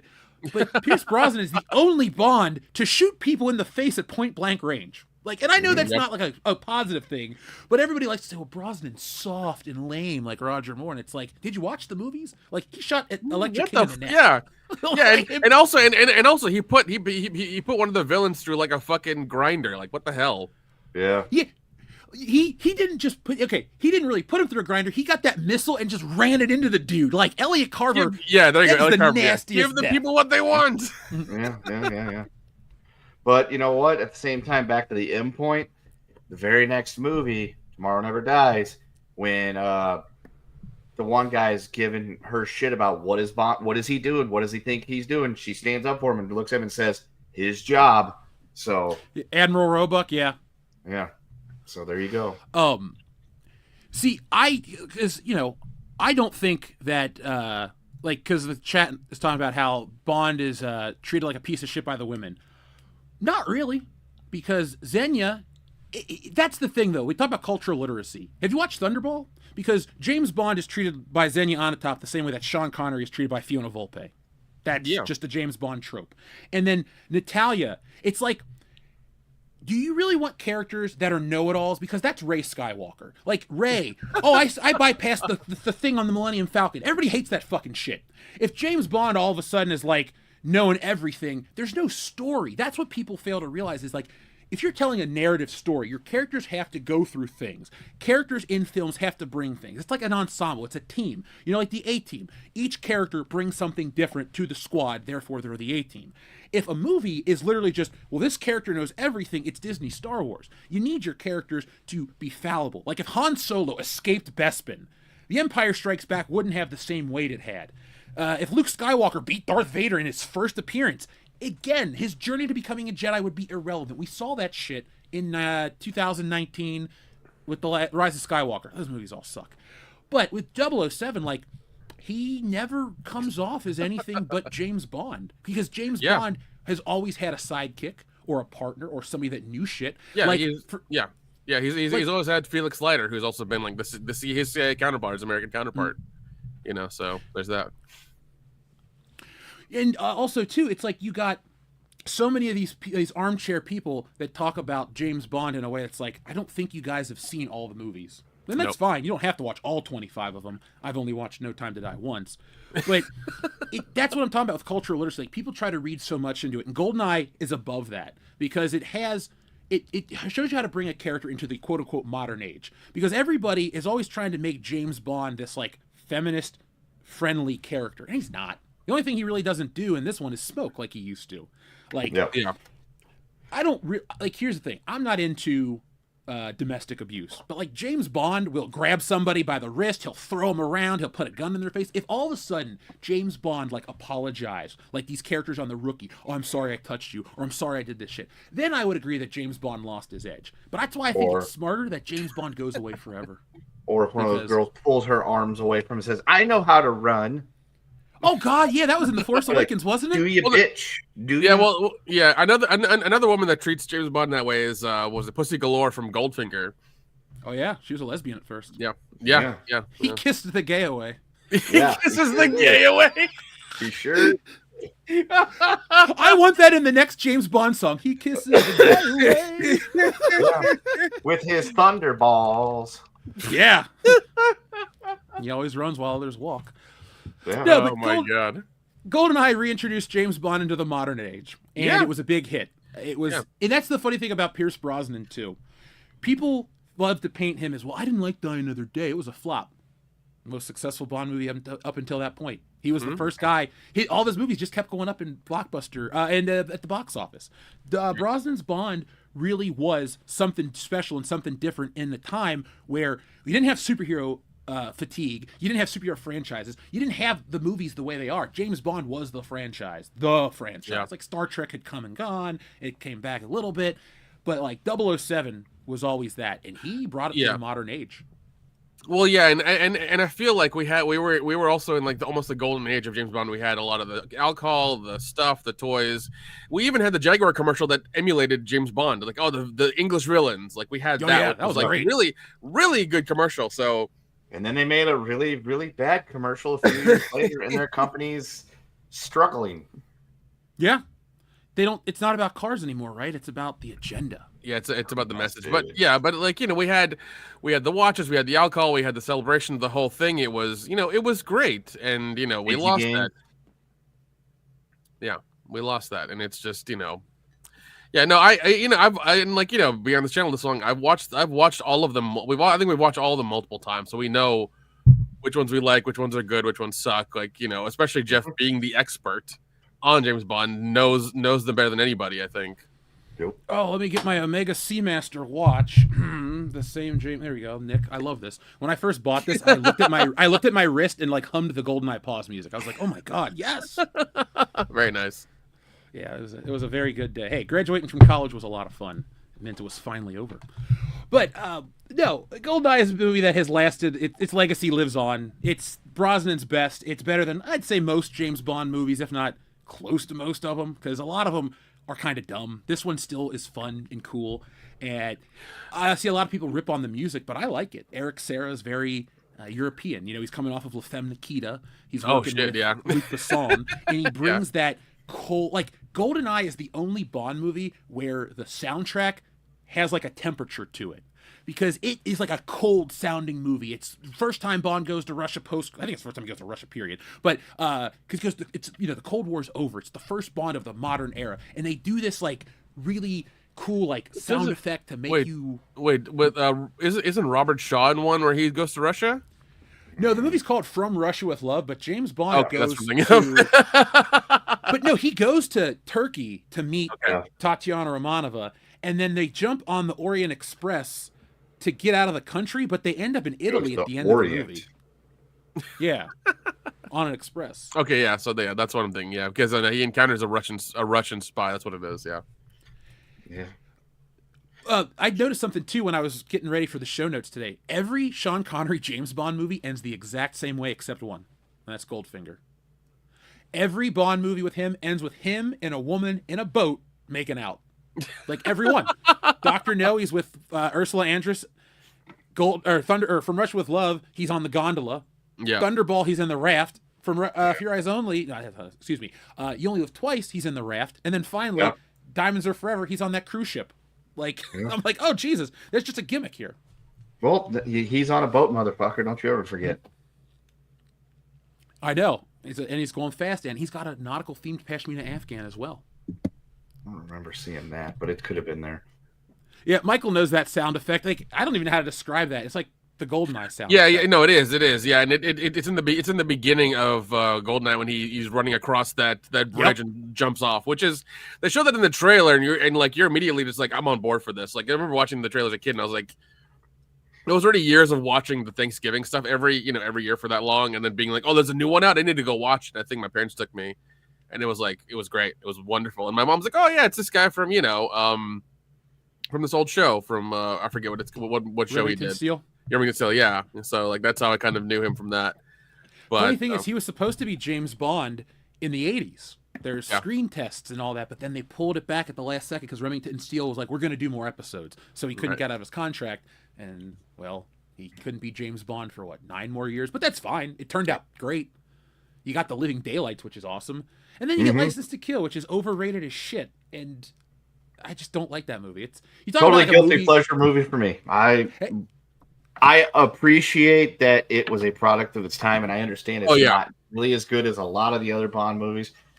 But if License to Kill comes on, I'm like, yeah, I'm totally watching this. Yeah, Timothy Dalton ones are pretty good. Are pretty good. It's one of the first Bond movies I ever got to watch. It's always going to hold a special place, even if it's not that great. It's too American and it's too late to the party. If James Bond's chasing down cocaine cowboys and drug lords, that should have been at the early part of the 1980s when Scarface, Miami Vice, and everything else was really big because it was relevant. It's like if James Bond they didn't have the balls to do it, but if Bond fought Middle Eastern terrorists and Die Another Day, it'd be very topical and on brand. I'm not saying I wanted to see that. It would have been better than the actual movie. But my point is, that's my complaint with License to Kill. First off, the Michael Kamen score, it's a little too much Die Hard for me. Don't like the Spanish guitar with my James Bond music.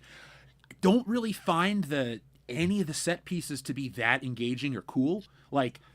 The towing of the plane at the beginning's fine, and then blowing up the truck at the end's fine. But it's also not as dark or raw as people say it is. It's one of those movies where if you go back and watch it, you're like, this is kind of lighthearted. The guy's head explodes in one scene, and there's the cocaine grinder. But other Bond movies are fucking gnarly too. They're not really kid movies, yet they merchandise them like they are. There's the guy in Live and Let Die where he shoots that expanding bullet in his body, and he comes out through the water and explodes. Oh, the shark bullet, the shark bullet, that fucking shark bullet is it's. I think that was old Yaphet Kotto that he did that to. Yeah. I love Live and Let God. Die. That's a fun movie. It's so fucking good. It's so fucking good. Now, the one thing that GoldenEye really brought for a lot of people, not me, I saw the movie. It was not the first Bond movie I saw, but I saw it when it first came out on tape. But it spawned the video game, which has a bigger life than this movie. Like, GoldenEye, the game, is still out. It's got a 4K remaster. You can play it on multiple consoles. I think that is the perfect blend of why this movie kind of just stays relevant, because you got people that like the game, people that like the movie. It's a circle. And we've come past the point of, I need a phrase for this, but it's when everybody hates the previous actor because the new actor's out, but then after that current actor leaves, the actor that everybody hated is liked again. That's where we are with James Bond. I don't know, Michael Keatonism. Yeah, dude. Everybody shit on Michael Keaton when Christian. It's more realistic. It's better. Now, Michael Keaton's considered the Batgoat. Yeah. Because when Michael Keaton first came out, there were like literal letters written to Warner Brothers being like, "Don't get this guy to be Batman," and like they were all wrong. So he's a comedy actor. Yeah, Mr. Mom can't be Batman. Yeah. He was awesome. That movie kicks ass. Oh fuck yeah. But I think my favorite part of GoldenEye, besides just all of it, I really love the beginning, like the pre-credit sequence when he jumps off the dam, goes through the facility, and then rides the motorcycle down. Like, the motorcycle ride is fucking awesome. I think that's why the last mission, or the Mission Impossible previous to the last one, was very disappointing, because that giant set piece that they sold you on of, Tom Cruise is going to ride this dirt bike down a path and then catch an airplane. And it's great that he did it. I'm not knocking that. That's incredible. But like on film as a viewer, we've seen that before. To me, that was like watching Jason crush another head. It's like, oh, that was cool and gnarly, but he did that in the last one. Yeah. So that GoldenEye stunt was cool. Everything about this was awesome. So, but, so officially WCBS ranked this at number 1. We did. I guess it was a lot of Connery ones after this one too.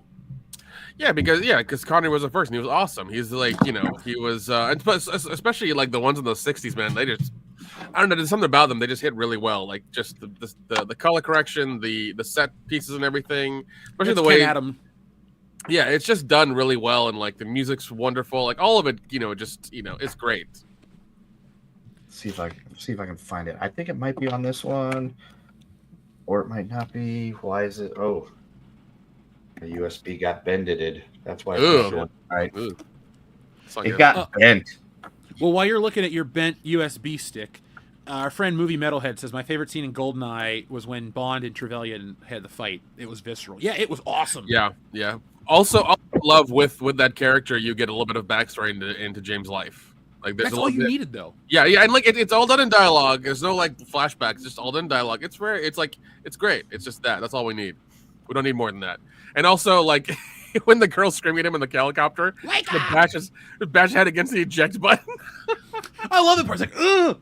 I even like the shitty joke. He's like, I'm a bit tied up. And he goes, never mind. I've got it. He's like, fuck. Oh, you found it? I've got it. All right. So, our number 1 movie, which was ranked number 1 by me and Jeff, 4th by Dion, and 3rd by Nick, was GoldenEye, because it had an average rank of 2.25 and a score of 9. We did it by golf rules, and so it came in at number 1. Our number 2 movie was From Russia with the Love Bone, and then number 3 was Dr. No.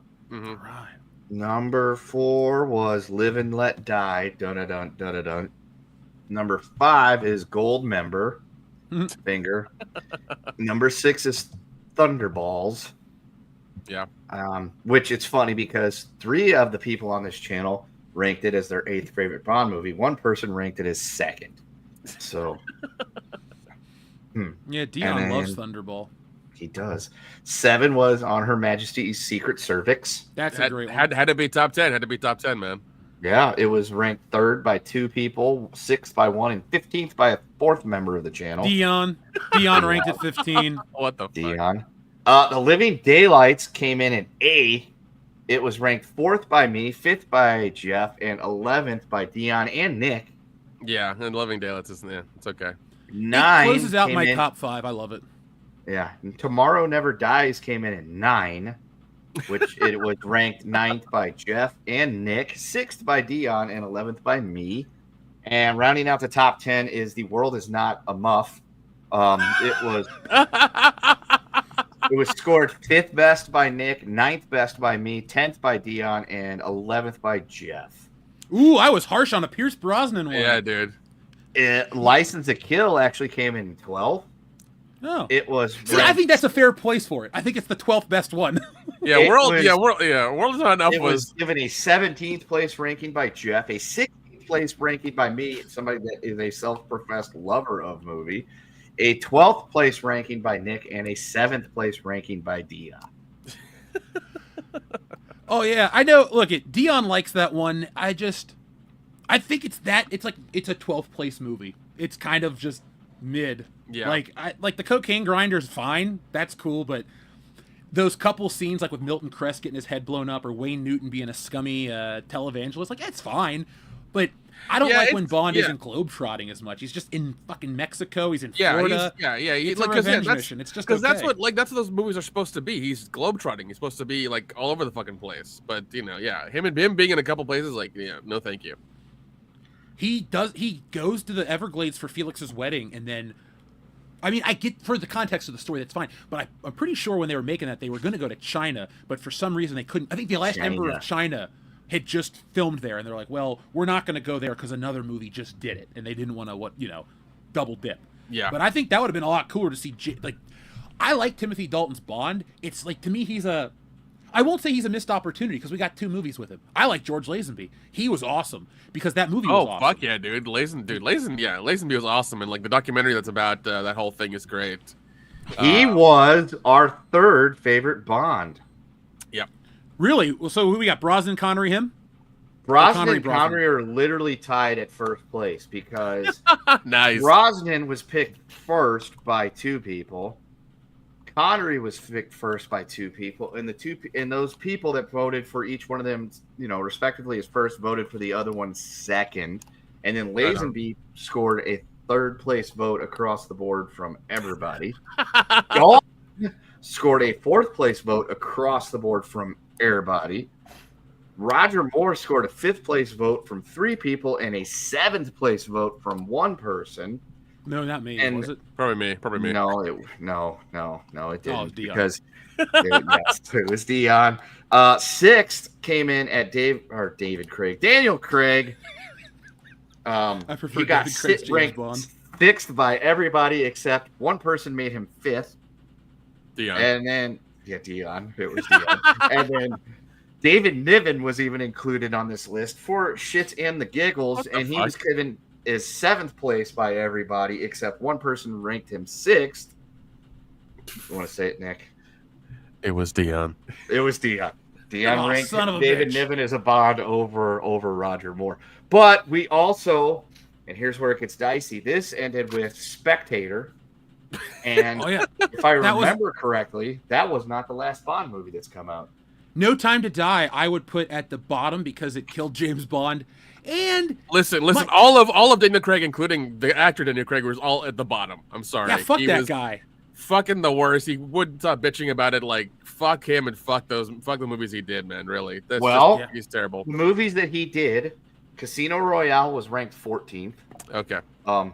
It received a 20th place ranking, it received a 13th by myself and Doyne, 16th by Jeff, and 17th by Nick. Quantum of Solace came in at 18th overall. It was ranked 19th by me and Jeff, and 16th by Nick and Dion.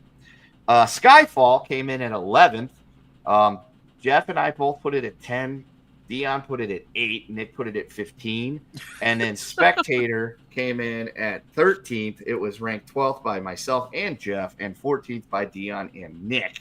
Now, this does not take No Time to Die into the equation because that movie did not exist when we made this list in the year of 20 and 21.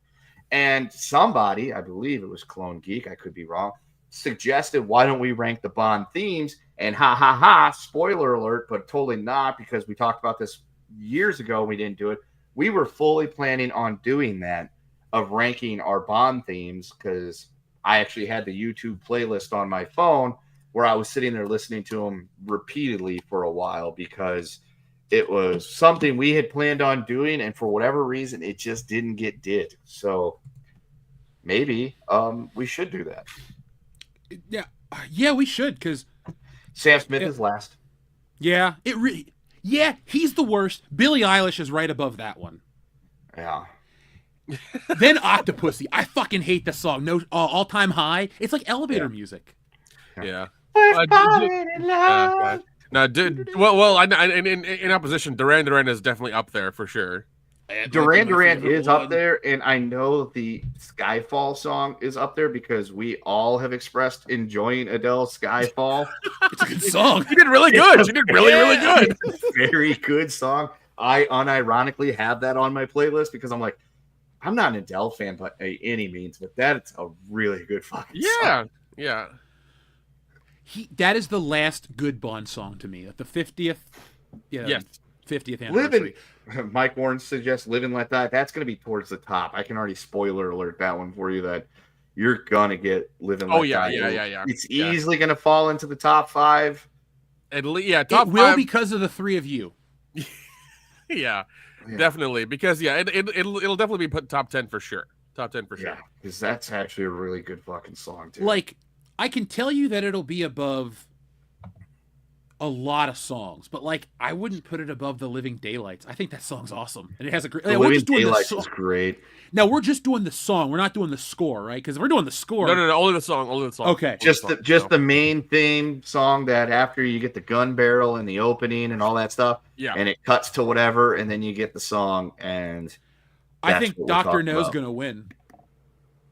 It's just the James Bond theme. That if you look at all the albums, it says James Bond theme, Dr. No. So I mean that'll be my number one. I'll give you a spoiler right now. It's the theme that ties all the movies together. If you don't have that song, you don't have a real James Bond movie. God damn it. All right, folks, we're not going to do this because Jeff has just convinced me and Nick. So there's going to be no special reveal about what number 1 will be. You heard it here. Did I just really convince you guys? I was just bullshitting. You were, but it's a good argument. Like because I was running through my head while you were talking, like, to Dr. No, that is literally just the Bond theme song because he didn't really get they didn't have anything special there. It was just the Bond theme song. Well, they were trying to make that song Underneath the Mango Tree, the theme song to the movie. And okay, hang on. What if we substitute the Bond theme song for Jump Up Jamaica? That's okay. I think we should substitute it because it's really not fair. Like, you're saying, like, what's the best Star Wars music? Everyone's going to go, well, the Imperial March. It's like, really, it's the Star Wars theme song. That's the thing everybody knows. Yeah. It kind of encapsulates the thing that we all like or talking about. So I think the theme song, I would vote. We'll do a 4-man vote. We'll let the audience vote, too. Folks in the chat, do we remove the James Bond theme itself because it's kind of just a piece of music for the character, not necessarily the movie? That's where I would take Jamaica, and you get that guy dancing all fucking crazy. Dude, if you watch that in 4K, you can see so much detail on his face. Like, that white lady is scared. That's funny. Oh, my God. What a woke movie with all those black people in it. Well, see, the flip side is... So is Live and Let Die. So is Live and Let Die. I know, right? It's true. He gets his first black woman in that one. Yeah. So, I love the flip side argument where everyone's like, James Bond needs more diversity. It's like, well, in the first movie, he has a black sidekick. Oh, my God. Anybody who says that needs to be backhanded really hard. I'm sorry. Yeah, Shaft style. No, 100% Shaft style, like pimp hand, like 70s style, because I don't give a fuck. Like, once again, this argument can be about any character. Like, it's a fictional character. Like, let it fucking be. Yep. Yeah. We had our by movie number 5. No, that's Thunderball 6. Yolt. There's shitloads of diversity in that one too because he goes to Asia and he gets an Asian girlfriend, fucky sucky, and he becomes Asian himself. He's transracial in that movie, and very convincingly. I might add, if I walked in and I didn't have any context what's going on, and they're like, "What is that on the screen?" I wouldn't go, "Oh, Sean Connery pretending to be Japanese." I'm like, "That is a Japanese man pretending to be Sean Connery." So like, if we were to reassess all the Bond movies and re-rank them, You Only Live Twice would be very near the bottom for me. Like, I have gone back to rewatch that twice in the last calendar year, and every time I just go, this one sucks. Like, people like it because Dr. Evil's like Austin Powers is a better movie than You Only Live Twice. Yes. Yeah, like that Austin Powers is pretty much a complete ripoff. It's a parody of You Only Live Twice. It's a Bond parody, but they borrow heavily from You Only Live Twice. The secret volcano layer. Like that's thing. literally that. But no, it is. Well, that was the movie because Thunderball made a shitload of money. Like if you adjust it for inflation, I think Thunderball is right up there with Gone with the Wind and a couple other movies as like the biggest, most seen movie ever. But it changed the producers. They wanted to continue that big success, so they made these big set pieces. And I don't think the technology was there for that movie either. Like, if you go back and watch some of these, like when Bond's flying Little Nelly, and every time he destroys a bad guy, it's like clearly on wires, and then they just fall from the sky. It's not good. No. I don't really like that one. So if we were to reassess it, it would be above some of the Daniel Craig ones, but it's like Die Another Day bad. It's shit. Like, I hate that one too. Jesus, I found a complete 1080p file of 50th anniversary James Bond that's 614 gigs. Is it all the movies in one file? It is. It's all of them. Nice. 5.1 DTS. Full 1080. Yeah. Nick, good bitrate is going through shit, man. When you can rip 4K movies, I'll just bring you my box set and you can rip there. I'm looking into buying a drive, as you know, like I did that a lot today. I was looking to buy a drive for that, so it'll hopefully happen soon. They're kind of expensive, but like I'm definitely gonna do it because I need to start doing that because acquiring them by other means is getting to be like, fickle. Yeah. Because I really want like the nice sound. Like that's one thing I really want is the nice sound.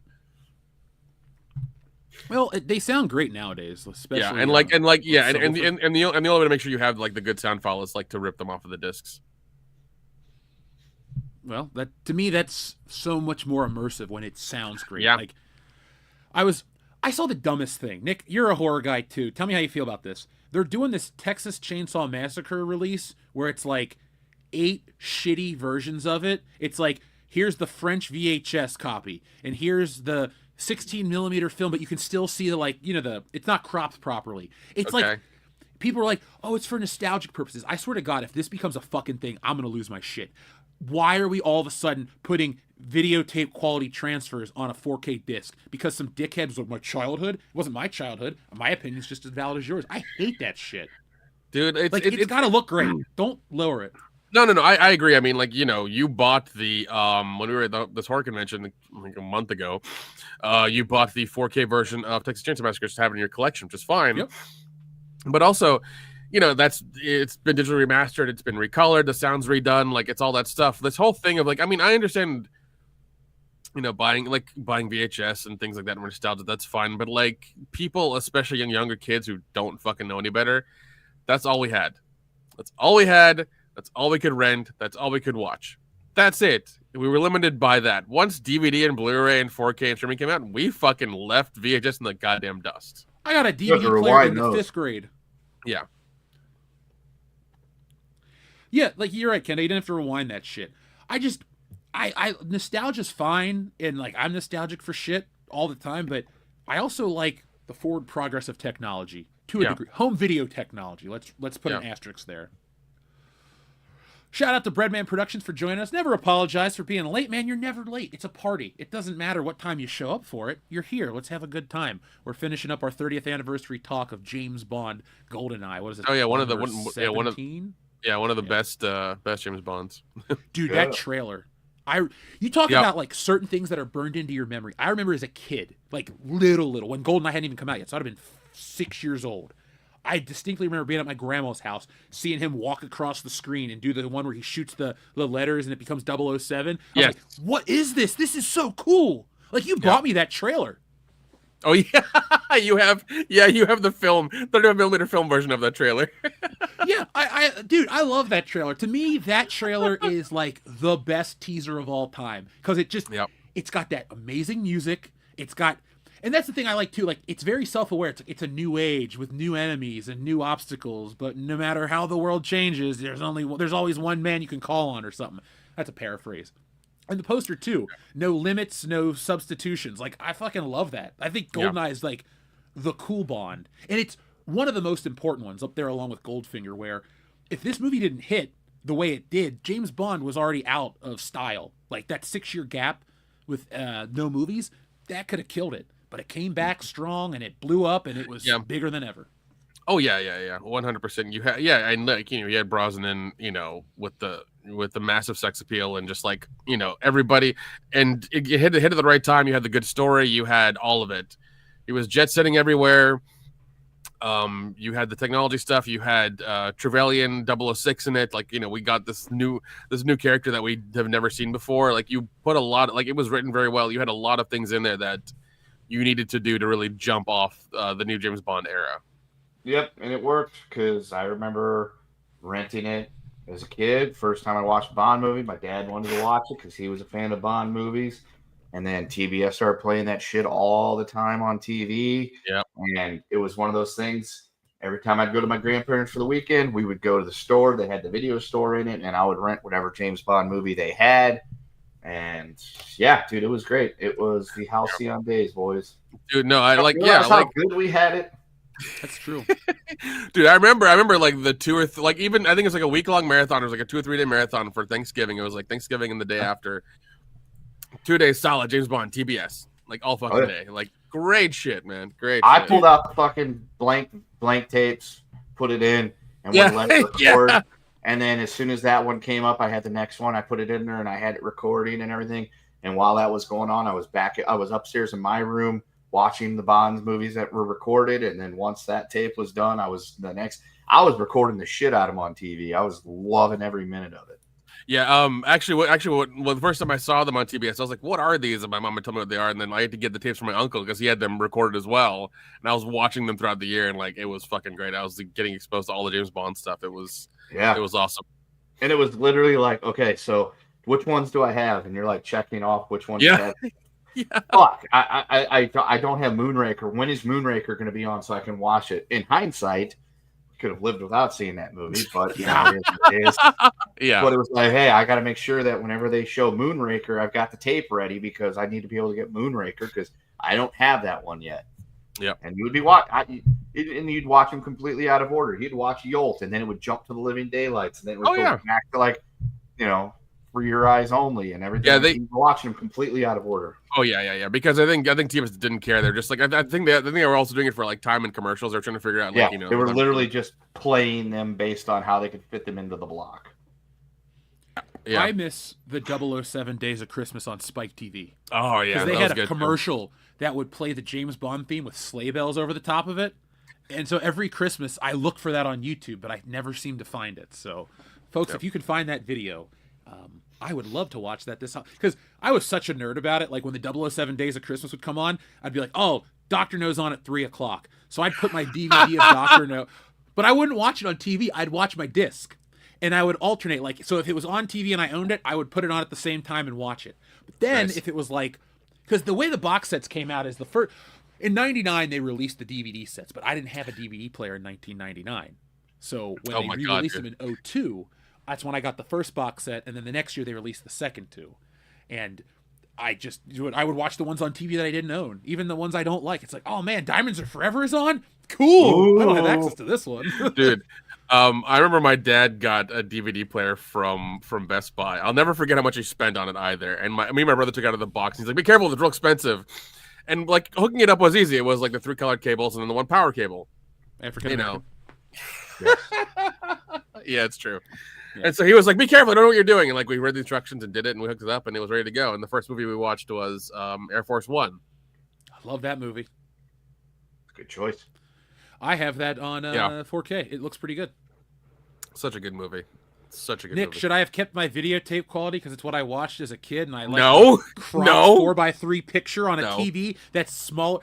It's funny too because people are nostalgic for this old technology. It's like it was harsher on your eyes too. It was. Like, it was. Like, if you watch too much TV, you're like, oh, God, no. Nowadays, with OLED and all this other shit, I'm not saying you need to watch 20 hours of TV or screen time, but, like, there's no, outside of nostalgic feels that people either had as a kid or people are trying to capture, a tube TV is not better than any TV we're rocking. Like, Nick, your TV's better than a tube TV. My The TV's only better than thing tube TVs. a tube TV is better for than any of the new TVs is dropping off of something high to watch it explode. That's it. Dude, Yeah. some They kid did that bust here in Cincinnati like on an fucking nuts. overpass, and it hit, somebody in Cincinnati did that on an overpass, and it hit a car and killed Oh, somebody. jeez. Yeah, a kid went to jail. Don't Like, do that, folks. that's Don't do that. stupid. Yeah, We that's want real you to stupid. drop your tube TVs from like the back of your deck or something like that. Yeah. With nobody underneath it because you don't want it to fall on anybody or any animals. But there was this place where I grew up called the Tower, and it was down in the old Hillsboro area, and people would sneak out there and drop shit off of it, and TVs were the most popular thing to drop off the tower. Yeah. Because they Yeah. were everywhere. Oh yeah, we would do dumb shit like that too. But yeah, my dad paid, I want to say $800 for a DVD player. Yeah, they were Was it pricey like in back The Wedding Singer when the guy came Yep. walking in with the CD player and he's like, "Oh my god, he plays music on disc." You're like, "Yeah, we shows movies on disc." Yeah, because I remember. Yeah, because I remember we got. I think we got two movies from Best Buy after we bought the DVD player. We got Wild Wild West and Air Force One. Ew. Well, they But can't yeah. all be winners now, can they? Yeah, I know. Oh, well, I saw it in but theaters and regretted it. we like because he was very like, oh yeah, don't touch it. So, but we didn't listen to him, and we plugged it up when we watched Air Force One and we enjoyed it. So that's the important thing. But it was back when like there was no menu on it. It just had trailer, chapter markers, and like play the movie. That's all it had on it. I loved when the trailer was a special feature that they put on the back. It's like includes theatrical trailer. It's like, great. This is a shitty Yep. DVD. Like Yep. how you get Yep. at Kroger, those bare bones MGM releases. Yes. Or Yeah. the Yeah. old We didn't. snapper cases.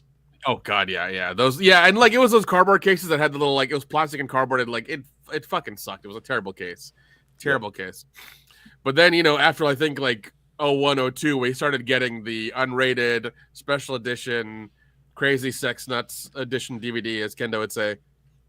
You know what you could say? I would argue this. I'd like to hear your guys' take. Outside of the picture quality, DVD was probably the best, most exciting format to ever exist in home video. There's always because- cool shit usually. Oh, 100%. 100%. and everything had like custom menus.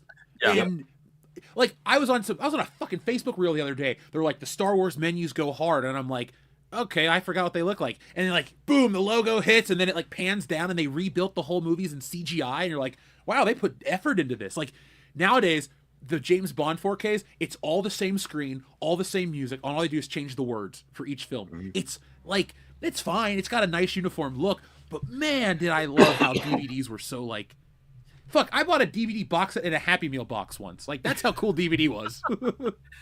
Dude, I remember the Harold and Kumar DVD where it was just them in the car staring at the screen, being like, "Why would you press play it? What the hell's going on?" Yep, Are you being an I ass? got Like, that. and they were blatantly calling you an asshole. I was like, "This is hilarious. This is so funny." It was so And good, Easter man. eggs, too. Oh yeah, so many Easter eggs. You could type in the numbers. There's a whole like directory on like getting Easter eggs for stuff.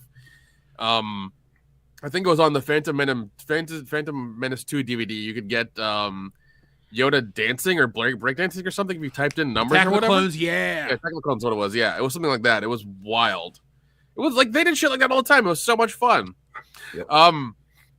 For the Ring, to get the Ring tape, you could like use the menu directional buttons, and once the cursor disappeared, you press play or whatever. You get the full Ring tape that was in the movie. In 7 days. And they died in 7 days. Yeah. That So- didn't happen.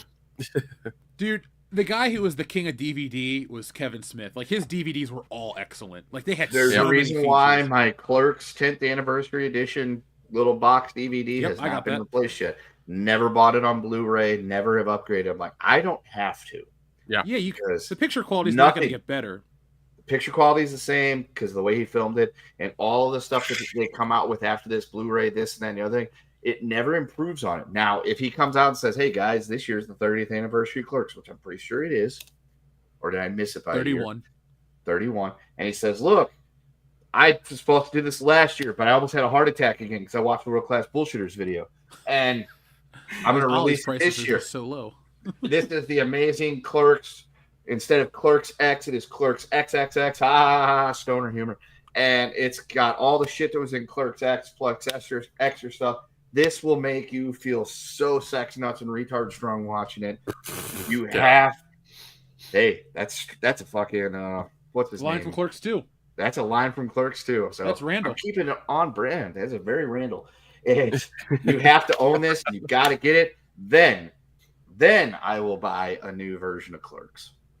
Yeah, man. I remember Tuesdays, like that was the day you'd go get the DVD. That's when it would pop up at the store. You'd go either rent it or you'd buy it. One or the other. Yep. It was a good time. I remember fighting all the people at Best Buy when 300 came out because everybody was rushing to get. Oh yeah, dude! Fuck yeah!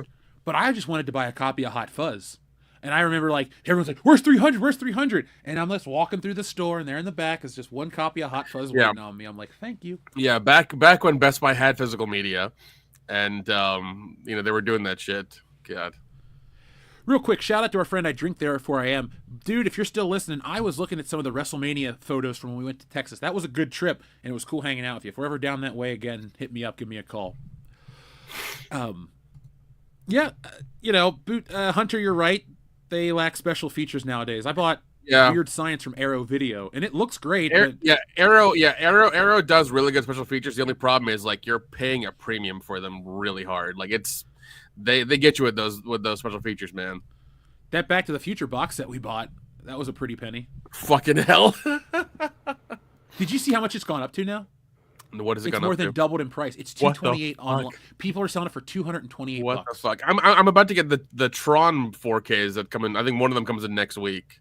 Oh well, those are at $90 each or $80 last time I looked. Jesus Christ, dude! Steelbooks are like collectibles are still hot. It's certain collectibles like steelbooks, man. That Nightmare on Elm Street box set went super quick.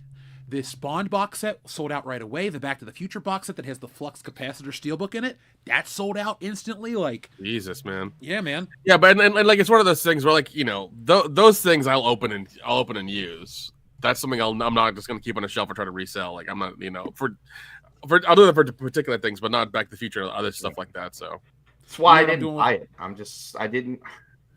was thinking about it. I'm like, look, the Back to the Future one would be really cool because I've got the first box set that they ever released, and I got shit. Which one was it, Jeff? Was it the one was it the 30th anniversary Blu-ray thing that you bought that I bought too? Yeah, we both have the 30th anniversary. Yeah, bought the 30th because I'm like, I want to upgrade it to Blu-ray. That's fine. I can retire the original. And then I thought about it, like the 40th would be so cool to have, but then I'm like, but do I really want to open it and everything? I don't think I do. Do I really want to pay just to have this sitting on a shelf? I don't think I do. And so I'm kind of glad I didn't buy it, but at the same time realizing people are making a mint off of it, I'm like, maybe I should have bought it and let it sit here for about 5 years. Then I could have sold it to somebody for like $5,000. So I'm not trying to do that, but I might, because like, hear me out. The discs are the same as the last release. I just watched it like a couple months ago, and it looks fantastic. So wonderful. I also watched a YouTube video of the guy open up the box. So it's like, I got this. I watched a video. I'm leaving mine wrapped in the plastic for a while. Not trying to sell it, but like, what the fuck am I going to do with it? I'll lose the pieces, Yeah, right. The 30th anniversary Blu-ray set, it had all the same special features. I'm pretty sure that the first box set they came out with that I bought, the blue one, there might be a couple something different, but I don't remember off the top of my head until they release a box set that says, this is everything you've ever wanted. It's got all the old stuff and a special cut of the movie starring Eric Stoltz.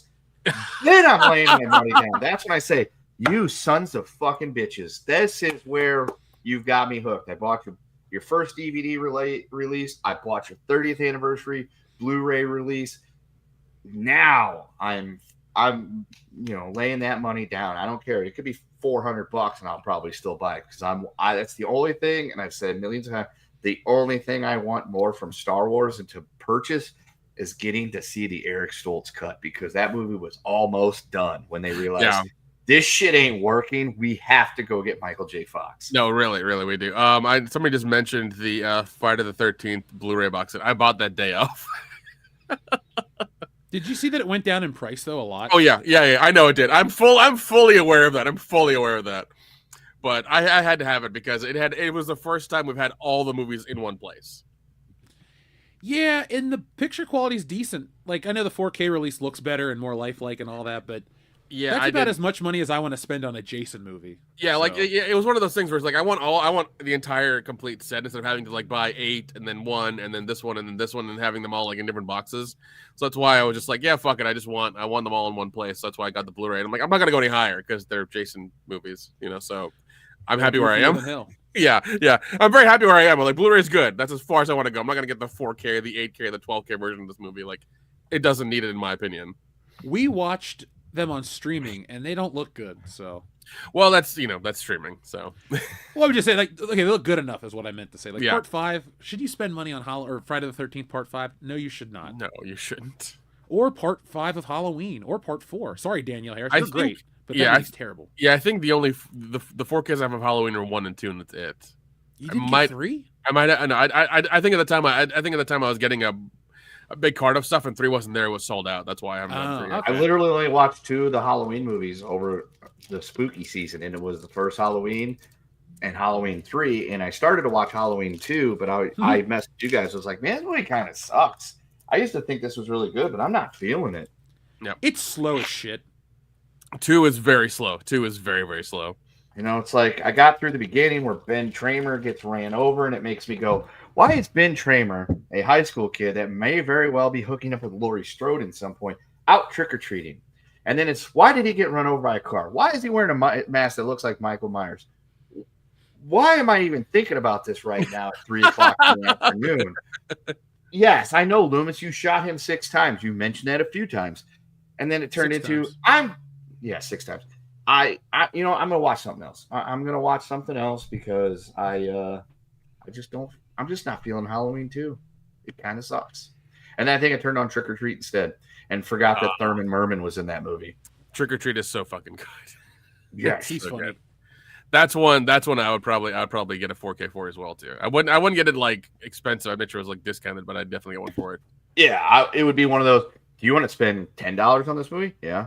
What about $20? Sure. $50? No. Yeah, 20 would be the cap for sure for something like that. Yeah, if it's a 4K. I would buy I- any movie for $20. Like if you're like Yeah. any 4K, it's like, oh man, did you see that Batman Returns is only $20? Okay, fine. Yeah. Yeah. You know, $20 isn't really putting me over a barrel. After that, that's when I have to start going, this is a dinner for me and my kid. Do I really? And of that $25, 20 of it is paying for his father to eat. What is it? Oh yeah, no, I do know Hack-A-Lantern. I actually there's a theater here called Limelight that showed Hack-A-Lantern, Hard Rock Zombies, and Trick or Treat with the dead hair metal guy. So I'm aware of Hack-A-Lantern. I need to check it out. Dead hair metal guy is my type of movie. That's the one 4K I bought at Scarefest because they had it still wrapped up. It was the rare like collector's edition that I got. It was really nice. So, folks, thank you for joining us for the GoldenEye stuff. Let's read our messages, and then we're going to move on to our next topics. Kendo, I read your message. Xavier to God says, thoughts on Cena winning the IC title for the first time? I liked it. I was cool with it. I'm on the John Cena's all right train. He's got 2 more matches left. I'm very happy with him. What about you, Kendo? I mean, I haven't really been watching wrestling or keeping up with it. I saw that Cena won the Intercontinental title to become a Grand Slam champion. My first thoughts were, I'm surprised this didn't happen in like 2008. But you know what? He's on his way out. He's in his last month of being a full-time wrestler, supposedly. Or he's not even a full-time, he's a part-time. He's on his way out. So it's like, him winning, it's fine, so long as he loses it to somebody that could benefit from the rub. If it's, he dropped it to Bork Laser or Randy Orton or something like that, it's like, okay, that was stupid. But, what if he loses it to an up-and-coming guy? That would make more sense. And so, hopefully, that's who he loses it if his Xavier God says Gunther is his last match, so... Is he really? loses Did Gunther win that tournament? I don't know. That's what Xavier to God just said. I haven't watched it, so I don't know. Because I would hate. I like Gunther, but And this, okay, folks, I'm saying this. Me, the guy who hates John Cena, the wrestler, he deserves a better out. Like, I actually want to see Cena win his last match. I'd like to see, I don't know who he's fighting. I think he should have beat Brock Lesnar too. But I would have been okay if Cena's retirement tour, his last couple matches, he just won, like, cleanly. Let him go. Let the people be happy. Because everything else sucks right now. My God, if Paul Heyman cuts one more of the same damn promos, I might roll my eyes until I see my brain and die from boredom. Like, I hate him right now. And I never wish ill on anybody, but the fact that Seth Rollins is injured and saves me from having to watch his fucking promos open Raw every week, so happy. So happy. I can't stand Seth Rollins. It's just his voice is like a cheese grater. It's terrible. Gunther is his last match. Oh, it's the biggest rumor. Okay, thank God. Okay, that's good. I know people want Edge. I want Edge. It won't be Edge, but if it is Edge, I will shit a literal brick. And I'll build a house out of it. That would be incredible. Although I believe Edge is still under contract at the Tony Khan Clown Show. But Tony Khan has said wrestlers can go elsewhere if they want and still remain under contract. That's why people would wrestle in Japan and do other shit at AEW. It would be a WWE trying to buy an Edge thing. Did he mean that as in they can go to New Japan, they can go to AAA, they can do all these things, but they can't go to WWE? I think it's the other way around, that WWE doesn't care that AEW exists. Okay, they used to not. Now they're just doing counter programming to hurt their numbers.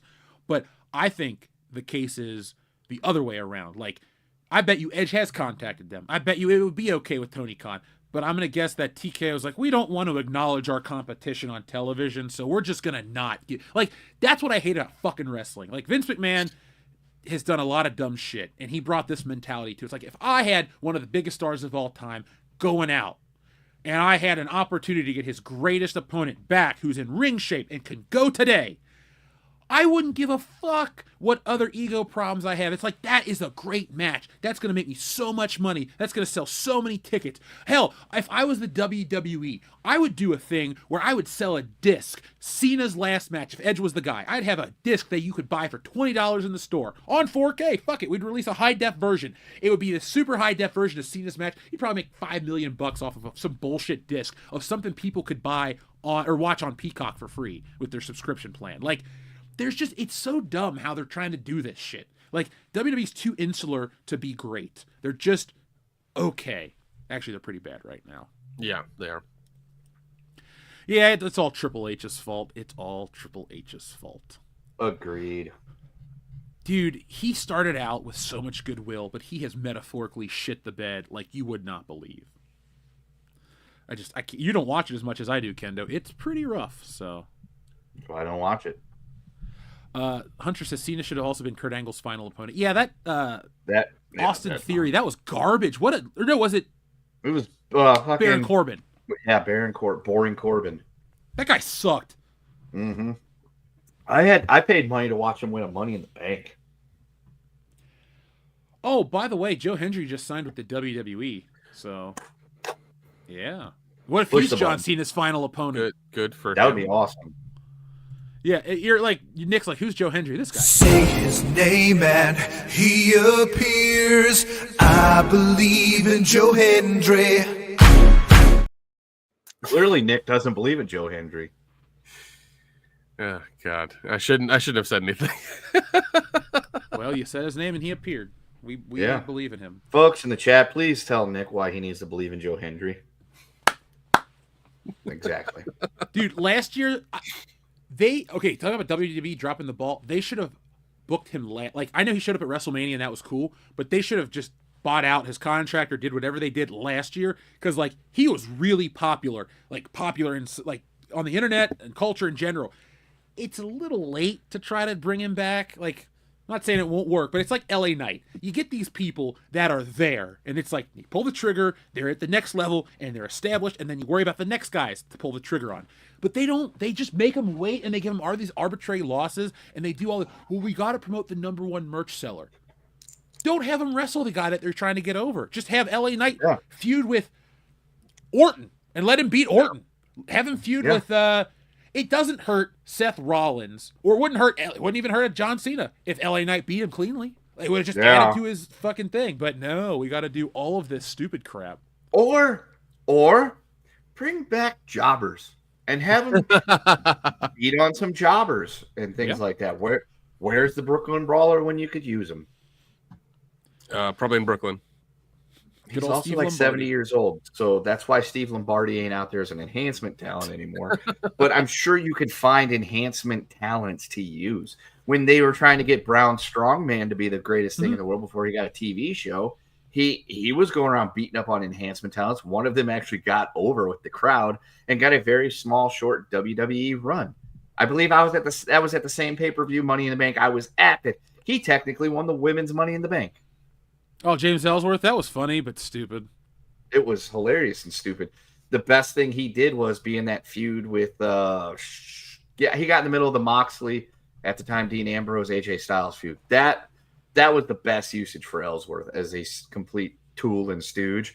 But yeah, you get some enhancement talents or you get some low card guys and have them score some wins and build them up, and then you don't job him out to somebody big on the top of the card, a la Rusev to Cena. Then you're okay. There's a lot of stuff I would like to see done differently in wrestling, but what's happening is they're slowly pushing me out because I refuse to go to their live events because I won't support TKO's price increase just on principle. And I'm not like, I missed Raw. I heard it was pretty good, but if I don't watch Raw on a Monday night, literally anything else is more important to me. It's like, I missed wrestling. I read it on the internet. I'm good. Like, that's that. I'll go back and watch that shit, though. I would miss wrestling, and I would get my catch up by the podcast. I would listen to Cornette. I would listen to the Solomonster on Sunday nights or Monday afternoons and get caught up. And that's how I knew and kept up with what was going on in the world of wrestling. I don't have time for that stuff anymore, so I don't. And so I have not caught up on the world of wrestling. On Tuesday, we were off work for Veterans Day. Salute to service. Thank you all. And that was the first time I've listened to the Solomonster Sounds Off, and I couldn't even tell you how long. It was one of those, I'm not feeling great. I'm going to lay here in bed. I'm just going to turn this podcast on and listen to it while I'm laying here. And that was it. And then I turned on OSW Review because I'm like, I got to get caught up on their latest arc because I've only watched part of the first episode. And then I got caught up on those guys. I haven't watched the Solomonster in years. I don't dislike him. I just don't care. I enjoy a sound off because it gives you everything you need to know about the week that was in wrestling in terms of news and rumor and innuendo and recap of the week without recapping the entire show that just took place because he does that already. And I'm like, I don't need to hear a 2-hour episode about Raw. I will listen to a 2-hour episode about essentially the news of the week and what's been going on. I just like Cornette to talk shit. That's what I honestly miss being able to have time to sit down and listen to Jim just, talk shit about anything and everything and rail on the AEW guys and all that stuff. I wish I had like an extra 6 hours in my week to just sit down and do that, but I don't. But who knows? I would like to believe in Joe Hendry, which I do. But I'd also like to believe that at some point, I don't know when, that I'll be able to get back to listening to Corny and getting. I still download the drive-through and the experience, but typically it ends up being just removed from the Podbean list because I'm like, I'm a month behind. I'm not gonna be able to get caught up. Now we have a super chat from our friend Xavier to God, which I read your message, Kendo. We'll address both things because certain things aren't happening. But what is your favorite Eddie Guerrero comedy bit? Asks Xavier to God. I would say either the Playboy Mansion one, where he talks about they're going to take pictures of Mamacita, and the guy goes, they took naked pictures of your mother? And he's like, no! And I thought that was hilarious. But anything after he became like the Viva La Raza, lie, cheat, steal Eddie Guerrero, I thought was pretty much gold, like all of it. Yeah. Like how he beat Kurt Angle at WrestleMania, that was great. Yeah, that one was great. Pretty much anything Eddie Guerrero after that'd been like 2002, right? The Viva La Raza Eddie, been like 02, 03. So yeah, anything after that was great. And in terms of matches, anything involving his friend, I will say that for the next bit. You guys start talking. Give me 2 minutes to run something upstairs, and I'll be right back. Well, while Kendo's stepping away, Xavier to God, I didn't think Eddie Guerrero, like the Latino heat before China, was very funny, but overall he's just good comedy, good aggression, good everything. JBL at the Mexican border, that's a good one, Hunter. Back when wrestling had an edge, now it's just kind of like, we don't want to offend people on social media because they pay all our bills. It's like, no, they fucking don't. Not anymore because they can't afford your bills. Yeah. Why don't you? Yeah, wrestling's just, I can't believe wrestling's priced out people. Like, fucking pro wrestling. This isn't the NFL. This isn't Wimbledon. You're not going to see Pierce Brosnan and Helen Mirren. Okay, first of all, you're giving it too much credit when you say Wimbledon. Like, calm down. My point is, though, like, there's a picture rolling around the internet where it's Pierce Brosnan, the guy who plays Spider-Man, and somebody else just all in the same spot at Wimbledon. It's like, okay, you go to Wimbledon, you could see that. It's like, I went to WWE, and I saw a bunch of fucking streamers and that guy in the green t-shirt. And you're just like, this is why you're charging $2,000 to sit mid-level now, so I can be in the company of random celebrities that I don't fucking know. Like, it's different when you get the local sports team in the front row. Yeah. Or, like, a big celebrity who lives locally, like when Adam Sandler showed up, that makes sense. But like, oh my God, there's what's the fucking guy's K2 Swift or some streamer? Like, they put him in the game. I'm like, who is this chucklehead? So yeah, they're just trying to. Obviously, they're trying to get the younger fans, but even they don't fucking care. So it's like, I mean, that's why you have one of the God, the dude who sells Prime, whatever his name is. That's why I have him and wrestling right now. Yeah, Logan Paul. It's that jackass in there because the sad part is, though, he's actually a pretty good wrestler. Like, that's the messed up part. He's really good. I hate him personally. I wish he would have stayed in that Japanese forest. But yeah, don't hit him and his brother. Jeez, I can't decide who I hate more. That's also legitimate. Yeah, who do you hate more? They're both pretty insufferable. You know, when we did our biggest douchebags, we should have put the Paul brothers on there. You know what we'll do an internet edition. Yeah, that's fine. Yeah, they're at the top. Yeah, they have to be, man. Because I love how the younger one, whatever the fuck his name is, like he did the whole thing when he was boxing. He's like, yeah, I grew up, not in the best place or whatever. That's like, motherfucker, you grew up in like a nice house in Ohio. Like, shut the fuck up. They're from a suburb of Cleveland. I get it, Cleveland's not that great, But even then, like they had video that's still like on their channel and on the internet. That's like they grew up fairly nice for for what it was, and they're just like, oh, I grew up with this and it's like, don't fucking play it off. Don't do that. Don't be that asshole. I love for Jake Paul. Like, if I ever met him and he started like, oh yeah, man, I'm the greatest. I beat Mike Tyson. I'm like, you beat like a 55-year-old dude. Yeah, I get it that it's Mike Tyson, but you also beat up an old Mike Tyson. Yeah, and you're in your one prime. that looked like he was pulling his punches too. Yeah, he did. I think Mike Tyson could have whooped his ass and killed him quickly if he wanted to. 100%. I 100% think he could have had he not gotten sick earlier in the year and had the fight delayed. And on top of the fact that Dion and I talked about it, we're pretty sure Mike was paid to just not. I agree. To just dance and not fucking knock him out. But I mean, they didn't grow up poor. I grew up a poor black child. No, that's not true. I knew you back then. You had the worst hair. From the movie. Michael Jackson. Good movie. Yeah. Oh, Paul brothers go fuck themselves. I think that actually one of them might be fighting. I think, when is the next Jake Paul fight? You'll have to ask Google. It is. That's what I did. I thought you were asking me. He's rumored to. I thought he was supposed to be fighting fucking Tank or whatever his name was. I guess that got canceled. Apparently, Jake Paul's going to fight. It's rumored that he's fighting next month against Anthony Joshua. I don't know who that is. A big British boxing dude that could potentially punch his head off of his body. He's not, because I think everybody who wants to see his head get knocked off is never going to happen, because he's going to pay these people enough to like throw the fight. That's all it is. Yeah, but Anthony Joshua is still sort of in his prime. Okay, so says it's on. So Gervonta Tank Davis was supposed to be fighting him, but apparently now he's fighting with Anthony Joshua. I don't know. We'll see. Folks, this is semi-breaking news. We're going to go ahead and Well, he's 36, so he's not exactly in his prime anymore. But you know what? Breaking news, stick a pin in that. We will revisit this topic if it actually moves forward. Yeah, maybe we'll get, if it's on Netflix, we'll all get blasted and stream while it's on. We'll just talk over each other for 2 hours, but it'll be, something. That's not how long a fight goes. The fight's only, well, if it goes the distance where we're talking, 48 minutes, so an hour. Yeah, but the undercard.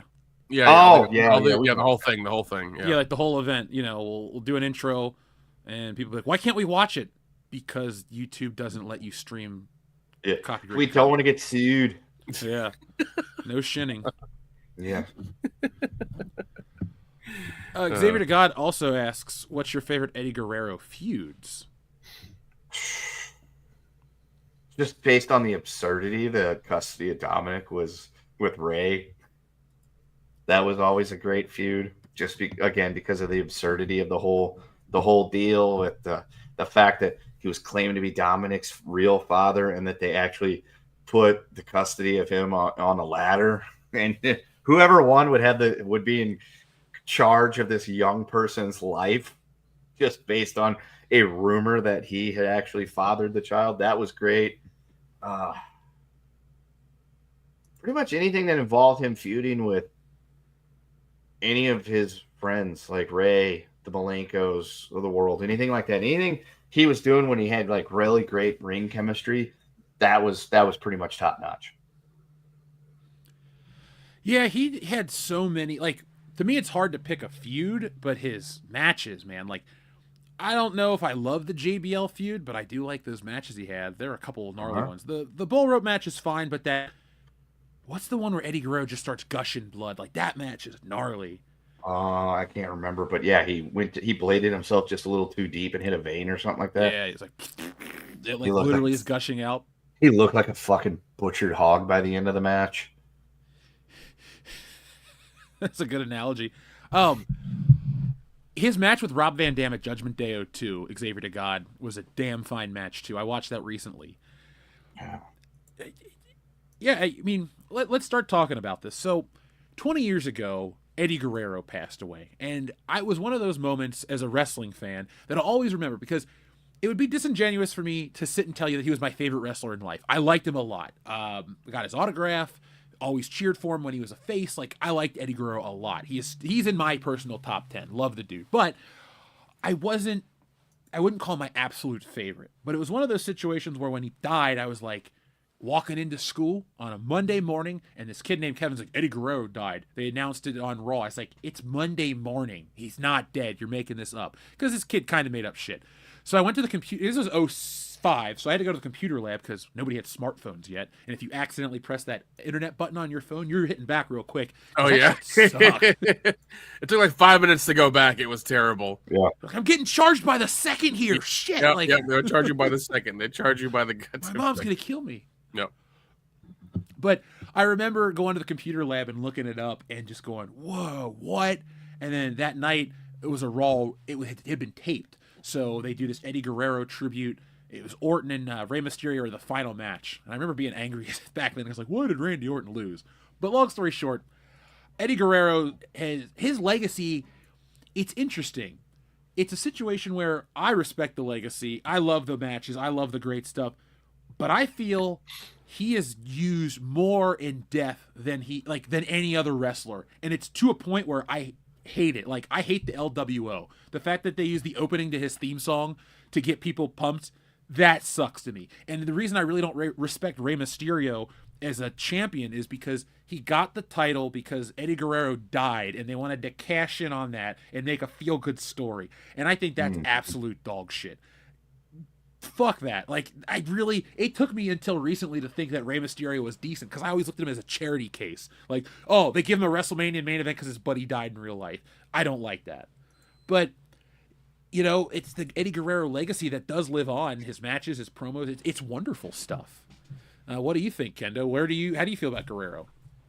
Well, my story of finding out was similar to yours. I was also in a school, but I was working as a substitute teacher that day.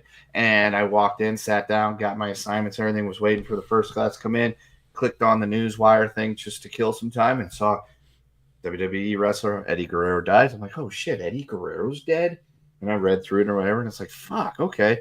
First class comes in, and got them all set up. It's like, hey, anybody here a wrestling fan? People's hands went up. I was like, anybody here an Eddie Guerrero wrestling fan? Like, he's your favorite. A couple hands stayed up. I'm like, well, you're gonna have to get a new favorite wrestler because I got some breaking news for you.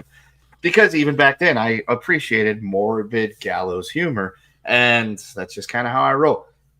But yeah, it was one of those shit. I can't believe that happened because like I watched him in WCW and all that stuff, and watched him jump to WWE. Was like, holy shit! Like she was the F back then. I was like, this is kind of exciting and all that good stuff. But kind of the same boat as you. The only difference is I didn't get the chance to hate Ray or think of him as a charity case because around the time that Eddie died, I had sort of mostly stopped watching wrestling on a regular basis, would still pick it up here and there.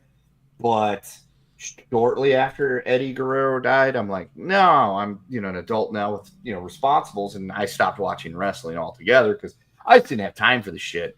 And so I have only been able to get a minor look at what you're talking about with the Latino World Order and all that stuff. I'm shocked as hell that Rey Mysterio Jr. is still wrestling, considering nearly 30 years ago, I remember watching him wrestle on WCW, and he was doing the same shit as he is now. I don't know how the hell he's going. He's talented as hell.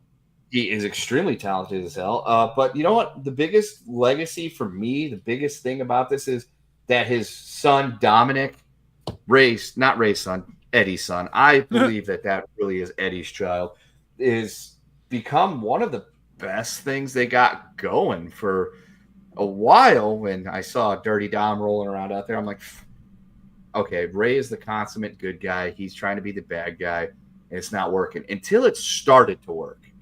And I'm like, maybe he actually is Eddie's son because he's working really well because Eddie was an amazing heel. And so there's that. But I never got week, to hate. He cut a promo. All that stuff. There was a promo where Rey Mysterio or somebody mentioned Eddie Guerrero, and he goes, "Keep my father's name out of your mouth." I was like, damn, they're really going along with that story. It's been 20 years. It's such a great story. That was like the first time that story ever became like a thing. I don't ever remember them challenging the legitimacy of one of the other wrestlers' children to another wrestler. But then again, they were close friends, so you could see why they would have been okay with doing that shit because they knew it would make money. I do remember Vince having an illegitimate child named Horns. That was terrible. Oh my gosh. I like how Kendo froze mid-Hornswoggle sentence. Yep.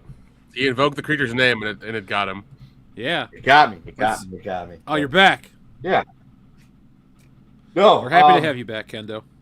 Thank you. I would say that probably the death of Eddie Guerrero probably got to me just about as much as the Owen Hart one did. The only difference being like Owen was definitely one of my favorites, whereas Eddie was nobody. It's not something I disliked. I enjoyed him, but it wasn't like, oh my god. It's only been in the 20 years since that I've spent most of my time watching old wrestling as opposed to contemporary shit. That I'm like, fuck, damn, Eddie was really, really good. Dude, he was really, really good, and I will go back and watch his matches, and he's the wrestler that I think his death changed all of wrestling, because this is just my take, but I believe had Eddie Guerrero not died, Benoit wouldn't have had a further mental break. Yes. He wouldn't have done what he did, and therefore wrestling would be much different had Eddie Guerrero not died. It's not that Chris Benoit is the real catalyst, it's Eddie Guerrero's passing, because that broke the guy even further. Yeah, that's a 100% accurate statement, because in anything and everything that's been told about the Benoit's downward spiral, it all was triggered when Eddie died. He was already dealing with some shit, but once Eddie died, that was it. Like, he was donezo. I don't think people thought he was going to do what he did, or at least to the degree that he did it, but that was pretty much it. And then, of course, WWE and Vince, being the kings of the over-course correction, went the complete hard opposite direction of the way they should have.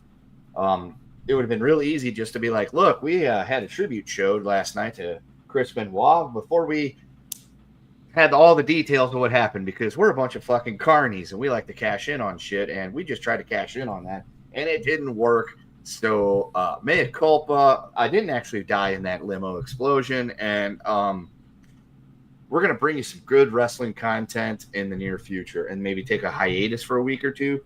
But no, Vince said, hey, here's what we're going to do. We're going to go take everything that was making this product hot and completely steer it in the other direction to make it family friendly, because we don't want people to think that our business is one of children killers. Jeez. Yeah, that's a fucking dark day. Like, honestly, I remember that day too, and thinking, I remember the day. Well, he in a year died. and a half, we can talk about the 20-year anniversary of the Benoit story. Then we'll save it for then. Whew. Oh God, my only connection to Eddie Guerrero is that I've met one of his daughters or his daughter at a horror convention. She does makeup art. One of. He's He's got many children out there. Yeah. Kaylee Mahoney Guerrero. That's her name. Did you ever meet his nephew, Kerwin White? No.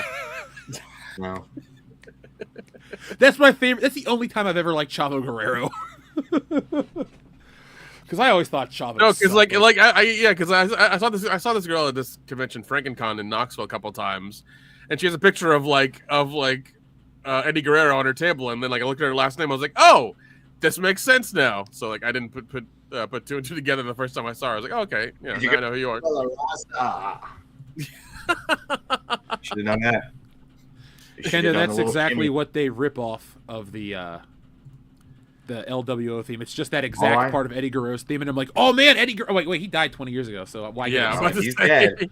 If Eddie Guerrero comes walking down to the ring, either A, they got a hologram machine that's really good, or B, we're in the end times. The dead have risen exactly. from the grave, and, exactly. We really need to find high ground. Yeah, things are bad. Things are bad. It's fair. So, our friend Xavier God says you guys should check out One Wrestling Hater versus 10 Wrestling Fans. If you haven't already, you'll either love it or hate it, and you might agree with the hater. Probably will agree with the hater, because a lot of times people are called haters by people who lack the knowledge or information that the hater has.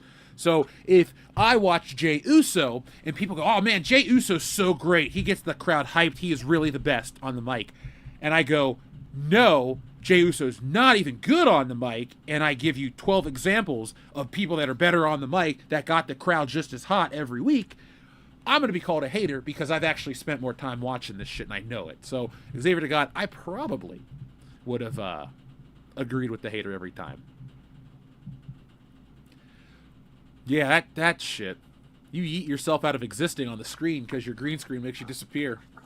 Yeah, that's pretty much it. That's my summation of Jey Uso, the wrestler at this day and age, is literally, it's the yeet. That's it. Cornette was talking about this. It's essentially the way wrestlers get over now. It has nothing to do with their mic skills. It has nothing to do with their ability.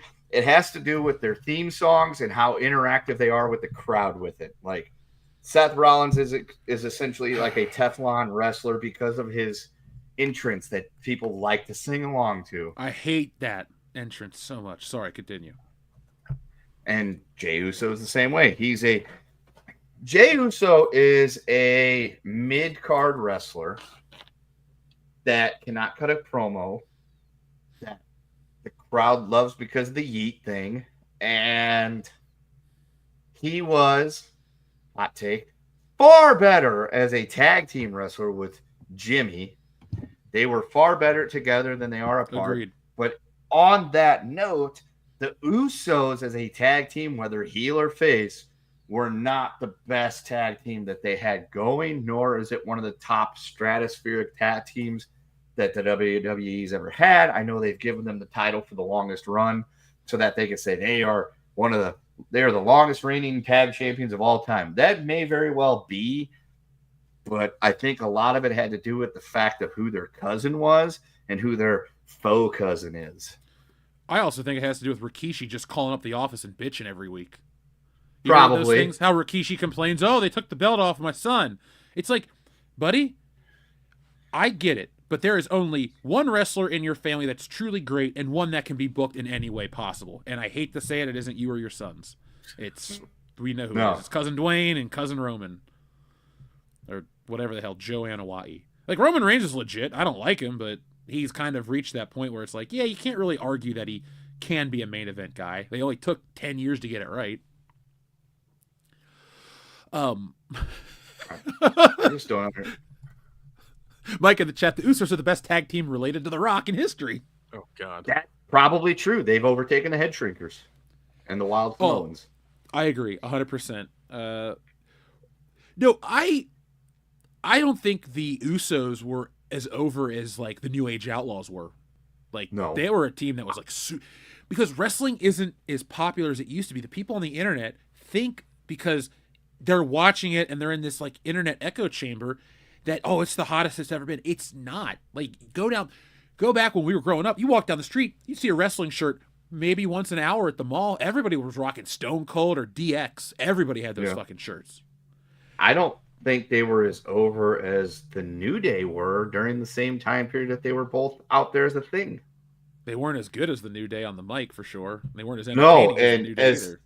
somebody that was around for the beginnings of the New Day, I was part of the New Day sucks crowd because the New Day was fucking terrible when they first came out. Like Big E was talking like a Black Baptist minister doing and we're gonna get you on Sunday. And I'm like, what the fuck is happening? I was like, that dude was talking not too long ago. He didn't sound like that at all. And Kofi, say what you will, Jamaican, no longer Jamaican, whatever. He, that shit was Jamaican me crazy.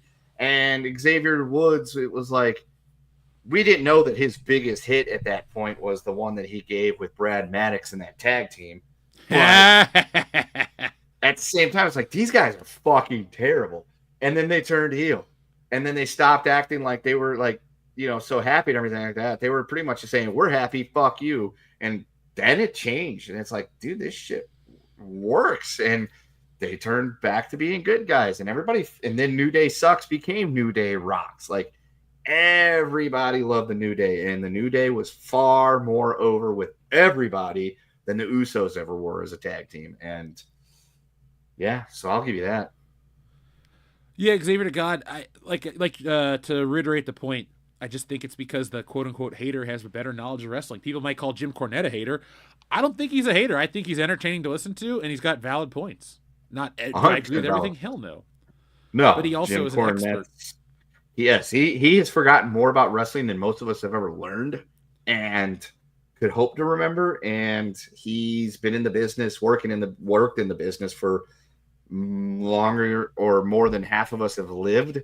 And I do agree that he is stuck in the bubble of this is what wrestling should be because that's what he came up with and through and all that other stuff. He's not of the modern wrestling era. He's of the old school kayfabe wrestling era, but he will also acknowledge that kayfabe is long since dead. That horse has left the barn. You're never getting it back. And he accepts the fact that professional wrestling has irrevocably changed and that it will never be what it once was. But at the same time, I can say the same thing about Major League Baseball.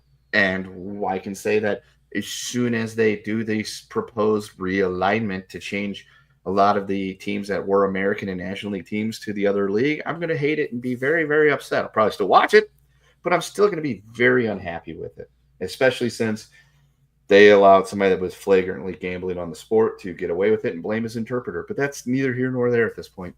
Wait, Pete Rose had an interpreter? No, we're talking about Shohei Ohtani. I know. To say, as far as I know, Pete Rose spoke English just fine. I've seen his interviews. He communicated, and they were old interviews from beyond 30 years ago, and I had a tough time understanding the words, but I got most of it. It's because you'll be a doctor soon. That's why you're a doctor in old language. Yes. So I got my degree in English language circa the late 1900s. How do you think it feels to be Dion watching Lethal Weapon and it just doesn't make sense? I don't know, dude. I feel bad. Maybe that's why he's not here right now. He's got to watch. Watching. That's why he has to like. That's why he likes new movies so much because he actually understands the dialogue. There you go, folks. You heard it here first. We've unlocked the mystery. Dion loves all the new movies that come out because he doesn't understand the old movies because he just doesn't understand the words. And that makes me really sad for Dion. At least our friendship is still relevant to him for the next 12 years. Because in 12 years, he won't I won't be able to post shit from our old Facebook feeds or old videos of hanging out in college. Just be like, I can't understand that, man. And GoldenEye cry turned a little 30. inside. He won't understand GoldenEye anymore. He can never watch Dude, if I couldn't watch GoldenEye anymore, I'd cry a little on the inside. Christ. Folks, we've hit an event horizon here on World Class Bullshitters. Literally. One of us can no longer understand the really important, crucial movies to their life and their upbringing, and every day brings that person one step closer to disaster of more and more shit that they cannot appreciate or understand. Jesus. So we're gonna play a game on World Class Bullshitters, starting now, but mostly week when hopefully the diversity of this channel becomes greater, and you guys will post in the chat all the fun fact things that Dion cannot understand anymore because it is now over the 30-year mark. So find shit that comes out over the next week or so, or talk about how, like, if Dion really loved, what is that, Boy Meets World? He can't understand half the episodes anymore. Like, he's lucky. He hates Boy Meets World. He's thankful he can't understand Topanga. And then talk about Friends or something like that. He loves that show. Yeah. What should I get him from Friends for Christmas this year? Every year I buy Dion a Friends-themed Christmas gift. Buy him something with fucking the one guy that died on it, Matthew Perry. I should get him a custom. Would it be stupid if I photoshopped a picture of Dion with Matthew Perry like hanging out with their arms over each other and just like made him that shirt? Should I do it? No. Even better, and even probably more of an asshole to do. Him and Matthew Perry in the hot tub. Yeah. Oh, Coos Bros. Yes. Yeah, there you go. You know what we could do? That's it. I could. That'd be a really shitty thing to do, but it'd be funny. What I should do is get it printed on a big piece of canvas and like frame it and.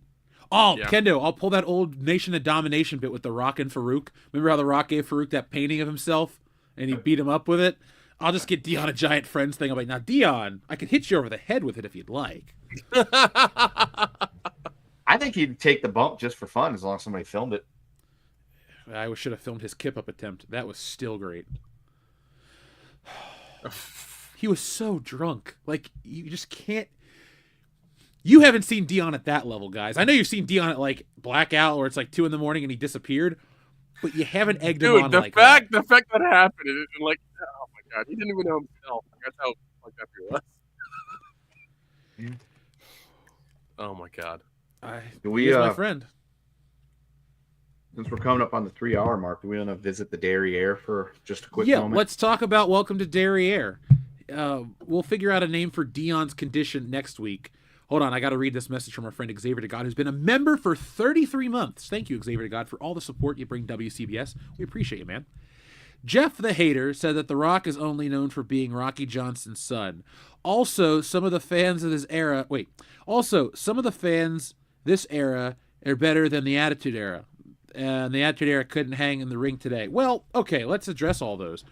First off, I'd say if you walk down the street and pull 100 people, 0 will know who Soul Man Rocky Johnson is in today's day and age. But everybody will know The Rock. Now, what you're saying is he only got known in the wrestling world for it. Yeah, sure, he got a tryout, but like, I don't think literally anything that The Rock did in the ring is only relevant because of his dad. His dad didn't come up with, do you smell what The Rock is cooking? His dad didn't create the people's elbow. His dad didn't cut the promos. Like, his dad was a part of his career in the beginning, and it wasn't very good. WrestleMania 13 is trash. Yeah. But, I think that's stupid, that point. You know what? We should just get this guy on the show. We should do hater versus hater. And it'll be like... To that point, if you want to say he was only there because he was Rocky Johnson's son, that version of The Rock, Rocky Maivia, was the Die Rocky Die version of The Rock that I remember very well because I was in the Die Rocky Die camp. This guy came out with his tassels and his busted ass wannabe Jerry curl hair and smiling real big and all that stuff. I hated him. Everybody fucking hated him. But once he decided he wanted to embrace his blackness and join the Nation of Domination and become The Rock, suddenly everybody that hated Rocky was no longer saying Die Rocky Die. We were saying other things because he was a heel and we were supposed to. Yeah, Rocky sucks. Yeah. So he went from Die Rocky Die to Rocky sucks. And so if you want to say that, sure, you could say he's only known because of that. But that was also the lowest point of his WWE run ever, was the beginning when that was going on, because none of us fucking liked it. But then once he went heel, then it became a different story. So there's your counterpoint. And then let's see. There are a lot of better wrestlers today than there were in the Attitude Era, but wrestling's not as good as it used to be, because wrestling's not about work rate. It's not only about work rate. Like, if you want, like those modern fans say that, go watch Kenny Omega jerk off over some fucking Final Fantasy. Like, that guy sucks. Oh, Final Fantasy sucks. I agree. That's my hot take. Zelda's better in every way. Yeah, I mean, 100%. I remember growing up and like I thought I was a fucking nerd, but some of these kids are like, Final Fantasy's out. I'm like, calm the fuck down. I always, like, back then, all the anime kids, like, with the big swooshy hair and all this shit, back then I was like, okay, Dragon Ball Z is cool because they whoop ass. But a lot of times, it was like, you would catch a filler episode of these other shows, and they're just, like, crying or doing something stupid, and you're just like, why do you watch this Dude, as soon as that animation came up, I think it was on Cartoon Network, I avoided it like the plague. I was like, I don't fucking like this. Turn this off. Just didn't. It wasn't for me. It wasn't for me, man. No. Couldn't do it. But anyways, or do you want to say something? I always want to make sure we addressed everything and the message. Yeah, I stand by that. So, Attitude Era, maybe the guys weren't wrestling the same way. Maybe the Godfather couldn't do a 450 splash, or he couldn't do, a one-winged angel into a pile driver, reverse that into A Canadian destroyer. A Canadian destroyer, and then do a triple backflip and a coffin drop and tear my back apart and rip my asshole open like But we Powerhouse also Hobbs. didn't want to see him do that. No. Did I ever tell you when I went to AEW, I met Powerhouse Hobbs, and he was trying to talk shit, so I called him Power Bottom Hobbs, and he really hated me. Like, there's that heel heat where he's just oh like, my man, fuck god! you. And then he was like trying to get me to come over the banister and fight him. I would have recorded that and posted that immediately. That would have been fucking hilarious. Hold on, I Somebody's think I got might some have footage of it. skin. Jesus, dude, that's hilarious. There's Yeah, another so- difference between wrestlers nowadays in the Attitude Era. The wrestlers in the Attitude Era got it. The wrestlers nowadays have thin skin. They really do. They very much do. Okay, I found my AEW pictures. Okay, that's Big Bill. That's Jericho. Like, I'm like, by the way, folks, you're like, oh, I wonder how close Jeff sat. Like, I'm at ringside on TV. You can watch this episode of AEW Dynamite, and I'm wearing a Wolfbusters shirt the entire fucking time. I'm promoting myself. Nice. I don't have a video of Powerhouse Hobbs talking shit, but I got him getting ready to scream at me. So That's the face of a power bottom. yeah, that's Power Bottom Hobbs if I ever saw one. Oh god, do we need to troll him on Twitter? I mean, we can. The one time we went to AEW, it went fucking viral and got a couple million views, remember? That's true. That's true. Nick, you know what to do. Find Powerhouse Hobbs, call him Power Bottom Hobbs. Be like, hey, remember when I called you Power Bottom Hobbs and you legit got upset? Yeah, he was trying to fight me, man. Like, I don't know what to say. I hope he was just being a heel and not that much of a Let's pussy. see. Yes, I that's found what this. that is, Found this fucking Twitter handle. It's happening right now. Folks, here you go. You are watching the live version of us being shit heels to people on the internet for funsies. Yeah, but he kind of deserves it. Lightly. I mean, Power Bottoms Hobbs isn't the worst thing you could be called, but, you know. The thing is, you could have gotten away with it. Yeah.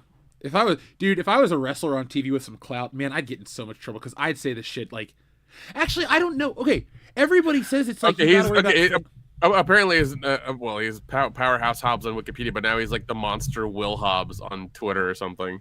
Oh, he probably uses his real name. That's why you say, hey, how come you're not calling yourself Powerhouse Hobbs, Power Bottom Hobbs?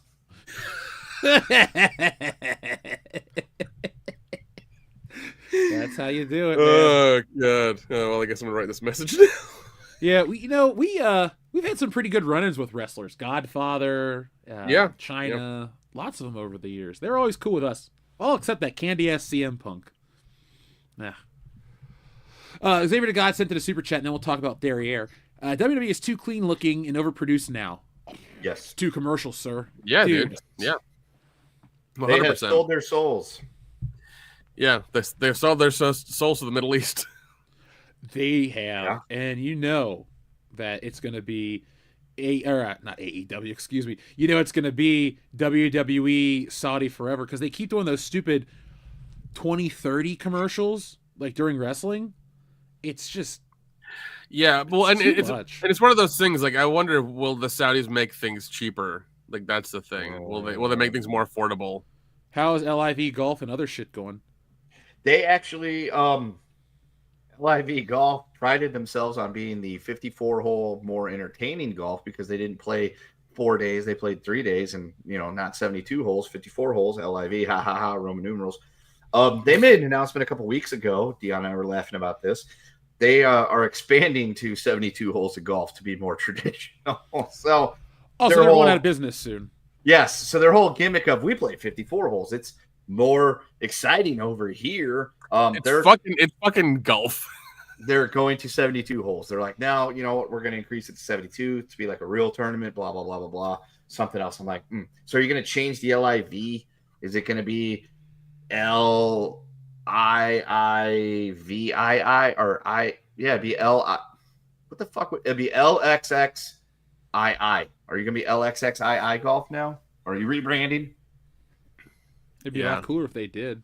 It would be very cool and meta if they're like, LIV golf isn't a thing anymore. We're now LXXII golf. Oh my god! Like, just Can we just get all sport to have an XXX version? Remember BMXXX? Weren't times simpler then? They were.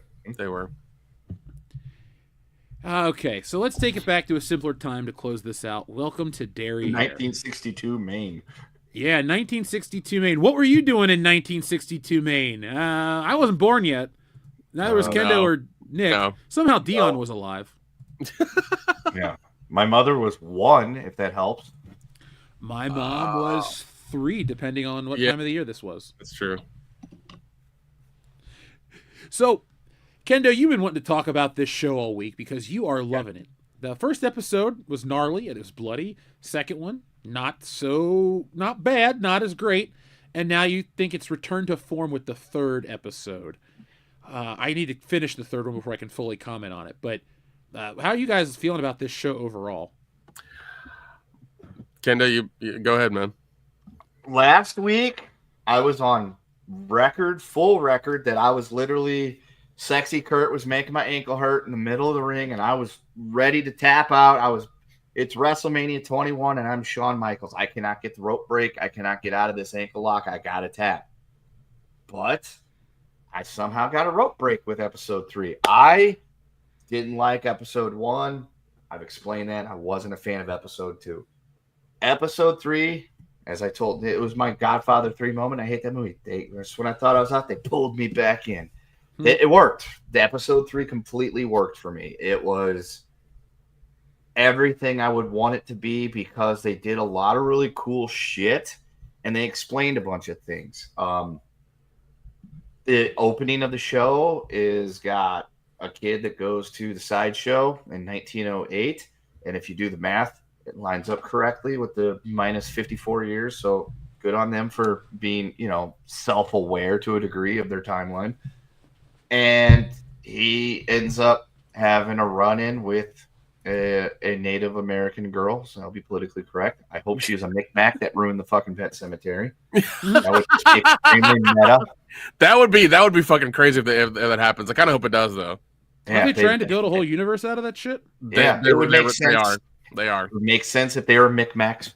But they are running around, playing out in the woods, and the boy runs into the woods, and the girls tell him, "Don't fucking go in the woods," and he gets attacked.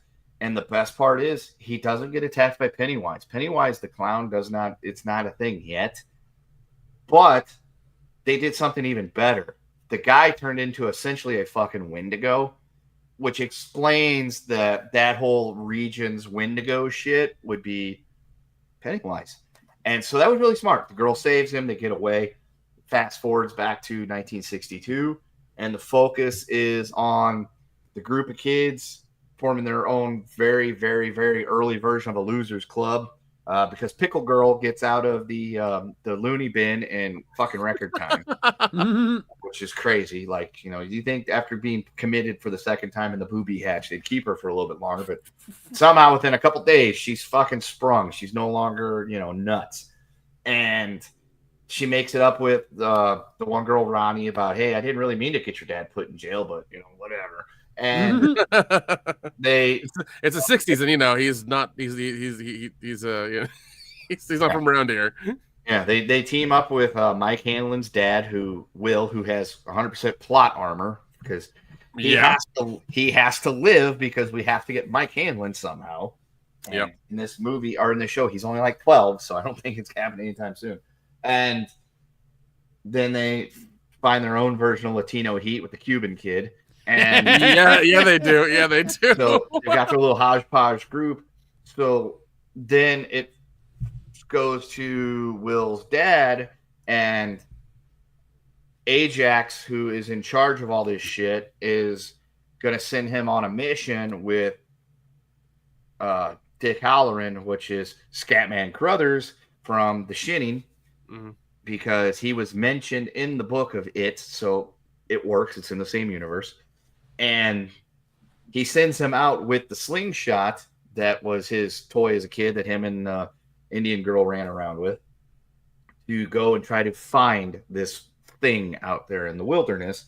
And totally not Scatman Crothers has a vision where he kind of has an idea what's going on, and he meets Pennywise, but it's not Skarsgård the clown. It's an entity that looks like him, but you see the Pennywise shit, you see the people floating and everything like that we saw in the It movies. It's all there, and he has to be like saved because like Pennywise is like somehow got him to about to jump out of this fucking helicopter, but Grandpa Hanlon pulls him to safety, and that kind of goes there. But then we find out, because the Indian girl is all grown up and she runs a secondhand store, and Ajax goes and meets up with her because he was the little boy from earlier in the show. So now we know why the Air Force is there, because that was one of my big things. They're like, why is the government going to use Pennywise to kill the commies? I mean, yes, I'm all for by whatever means necessary to destroy the Red Menace. However, let's not get too fucking far-fetched. Let's not Stranger Things ourselves. And so then it kind of makes sense that he had the encounter before, so he could theoretically, while he's in charge of this place here, say, hey, let's go do these things, and I need X, Y, and Z to be able to do it. And so that, and then the kids go and they supposedly have a seance, and then crazy shit happens to them in the woods or in the cemetery. They're going to get away, but Daddy Hanlon, not Granddaddy Hanlon, Daddy Hanlon, the kid, Will. Is that a rapper? Daddy Hanlon? Daddy Hanlon? Fucking might as well be. Takes a picture of the crypt because something ran behind him. And then they go and they break into the school to develop the film, because that's what you used to have to do back in those days, because it wasn't digital, kids. And their images are coming out, and they see these like ghouls and specters of like the kids that were killed earlier in the show chasing them through the cemetery. And then their last one, they're looking at it, they're like, what the hell is that? And he goes, it's a clown. And it's kind of an outline of Pennywise the clown. So that is where we're left off in episode 3. It brought me back in. It gave me justification why the Air Force was there, because Ajax wanted to go and get fucking Pennywise to kill the commies. He's got to use Scatman Crothers before he gets sent off to the fucking Colorado wilderness to run a hotel as a cook. And it makes the connection from the earlier episode. We know who's got plot armor. I'm still not sure how Pickle Girl got out in such fucking timely fashion from the booby hatch, but we're starting to get our little loser club put together and everything like that, which would make sense, because even the girl says something when they're having a flashback to Ajax about, well, little Ajax, about, have you ever noticed that people seem to forget shit that happens here all the time? You're going to leave and you're never going to remember this place. Because he's like, oh, please remember me, girl. And then he sees her in the little shop. He's like, it's been 50 years. And she's like, I didn't forget you. And he's like, I forgot you until just now, and blah, blah, blah, blah, blah, or whatever the hell it is. So that explains, because that tracks, because we learned that for some reason, when you leave Derry, you forget what happened in Derry, and you don't remember any of that shit until fucking Mike Hanlon calls you on the phone and says, "It's back, you got to come in," and everybody comes rushing back except for Stan Uris, who fucking self-deletes himself from the equation. So yeah, I like it because they're kind of staying true to the universe now, and they've explained why the government would be digging around in Derry looking for Pennywise to turn him into a weapon. Yeah. They haven't explained that yet, but at least I've got more justification for it than how did everybody not understand the fucking Soviets or somebody was building a fucking giant base under a mall in Indiana. Are you giving season 5 a chance, Kendo? No. But I didn't give season 4 a chance. No, I will probably watch like the last episode just to see. It's the same thing I did with the fucking motorcycle guys, the Sons of Anarchy. I was told by friends, you got to watch it. I watched the first season. I was like, okay, this show's pretty good. I watched the second season. I'm like, this show's pretty good. I watched the season up until they kidnap his kid and take him back to Ireland. And now Sam Crow's got to vroom across the ocean to go get Jax Teller's kid back from the Irish mafia. Oh, and I'm like, I'm done. We've gotten too fucking weird. I cannot. This does not work. I'm done here. And I didn't watch anything until they were ending the show, and it was the last season, and it was like the last 3 episodes. I'm like, all right, I'll jump in. I'll get the recap of everything I've missed from this season, and I'll see where it goes. And I thought it ended nicely, and I have no regrets about bailing out of it the way I did, missing like the bulk of the show. So, but no, season 5, I'll watch like the last episode or 2. I might watch the first one to get the recap of everything from season 4, and then say, I will catch you all later at the end of this show in 25 years, whenever it finally comes out, and see what old Finn Wolfhard's up to these days. Oh, jeez. When this episode came out, I was like, I hope Kendo likes it because I like it a lot too.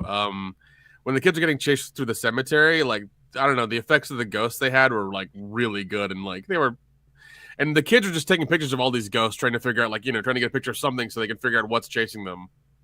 And to be able to show that they have proof and they're not fucking Looney Tunes. Yeah, exactly. Because the one girl is, and she's been to the Looney Bin twice now. Yeah. The booby hatch. The booby hatch. Yeah, been there twice now. And I love how the little like Cuban kid is the one leading the seance. And he has no fucking idea. He has no fucking idea. My uncle told me how to do it, and then it's my cousin told me how to do it. Well, he kind of told me how to do it. Well, I've heard about it, and it's like, you don't know shit, kid, but you know what? You're trying to impress the girls, and that's all that matters. Yeah. Dick Halloran doing the whole like psychic echolocation with the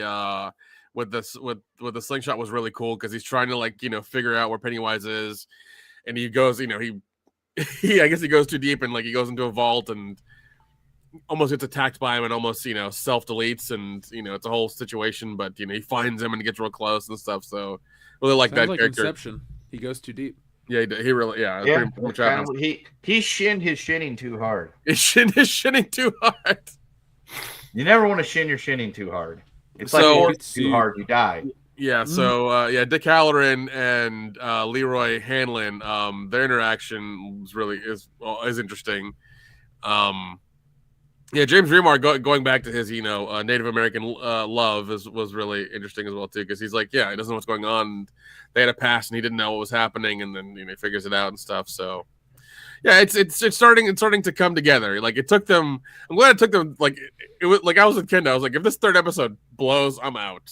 I'm entirely out. Yeah, but it brought us back in.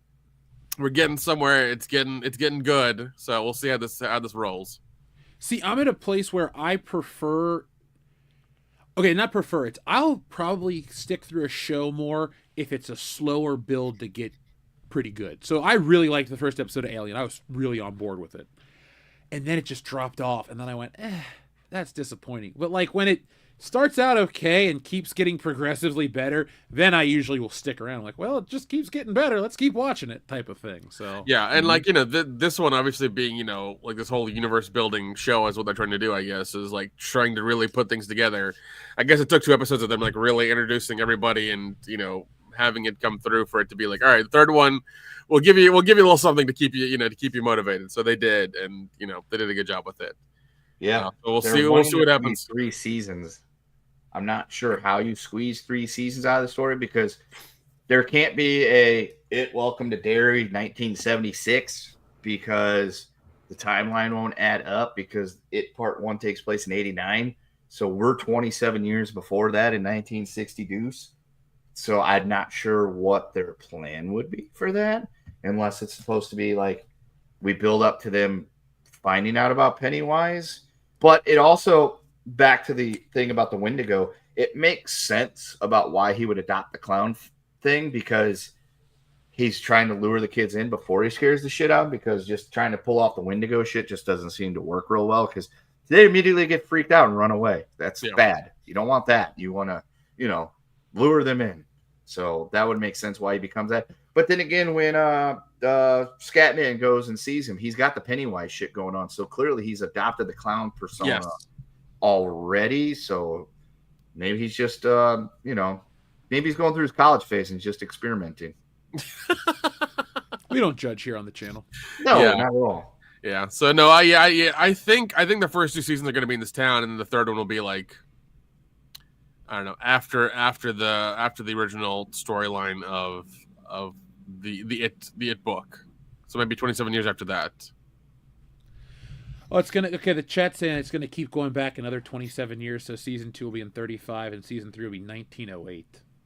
Which we're already kind of getting the 1908 a little bit with this season because that's when Ajax first got to Derry when he was a kid was in 1908. Oh wow! So that's they're wanting to go all the way back. Okay, that's interesting. So we'll see So I guess the third season is going to be Pennywise. We see his original form, I guess, when he comes to Earth or how he ever comes here. I mean, I'm fine with that. I love period pieces. I enjoy it very much whenever they're doing the old school shit. Like it's one of the things I loved about Peaky Blinders, other than like lots of references to places I've been in that area of the country. Mm-hmm. But they dress way better than we do now. We dress like slobs. It's more comfortable. But, I like seeing a glimpse into the time periods that people I know and am related to lived in that I didn't because, I wasn't alive in 1962. So it is kind of cool to see that type of shit going on. And I'm a history person, so I love seeing old-timey shit on screen. But I would be good with that because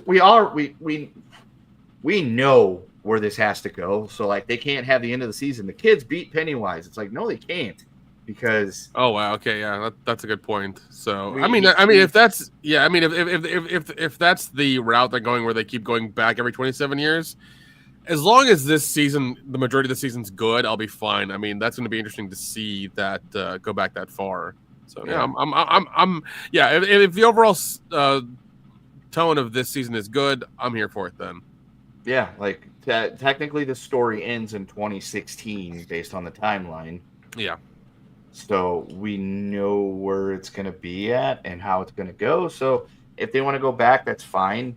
But I also feel like if the point is to go back and show these like crucial events that have been discussed in the stories and movies, you really need to have 8 episodes talking about the Easter massacre and all that shit? Or can you just maybe have one episode as a flashback to it when the kids are reading the story about it? Because in the movie, the first one, when they're in the library, they're reading about all this shit that happened, like the Easter massacre and things like that, but they didn't show it because there was all that other stuff going on. Like in the show, you could show it, but you can't have an entire fucking season about just what happens in 1908 or anything like that. You'd have to, I don't know.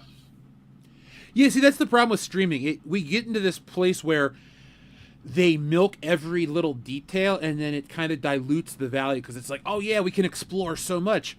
Okay, but some things are still better left to the imagination or just discussed briefly. We don't need to go into, a dissertation or levels of everything we have. No, I agree, yeah. It gets a little monotonous, but, I like it. The chapter 1 was great, and that kind of reminds me of one of the beginning of our Kendo era, Nick, is when that came out. We all watched it. We all liked it. We all reviewed it for Schlocktoberfest. It's like one of my favorite modern horror movies, just flat out. It's that good. Yeah, no, it was a lot of fun for sure. Really, yeah. Part two kind of went a little flat because everybody was trying to bank on the Stranger Things stuff. Yep. But it was still good. Like the last half of part two was really good. Yeah, when they stopped constantly flashing back to the kids shit, and it was the adults trying to. That's. I mean, I get that they have to find their like sacred item or some bullshit or whatever to help be able to fight Pennywise, which I guess that makes sense because then that would be what the fucking Ajax's slingshot is his fake sacred childhood item because his dad won it for him, and you know that's how he got his first love of his life. I guess was his little TP miss, but it is what it is. So I don't know. It works. I thought Chapter 1 was one of the best movies I've seen in a very, very long time. Chapter 2 was a bit of a letdown. It had nothing to do with the fact that I was drinking with you guys all evening and fell asleep because I watched it sober one day and it just still wasn't that great.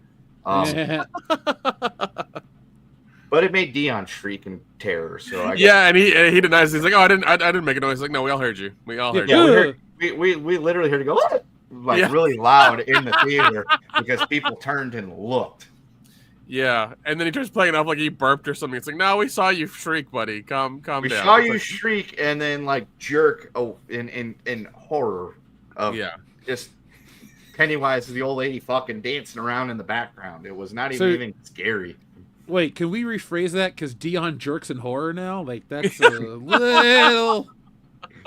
It's the guy's birthday. Come on now. It's a fear boner, Jeff. Oh, okay. Fearection. Fearection. Hey, Nick, we should get a copyright on that title name, and we should not, like, literally star in Fearection, but we should make Fearection. I'm okay with that.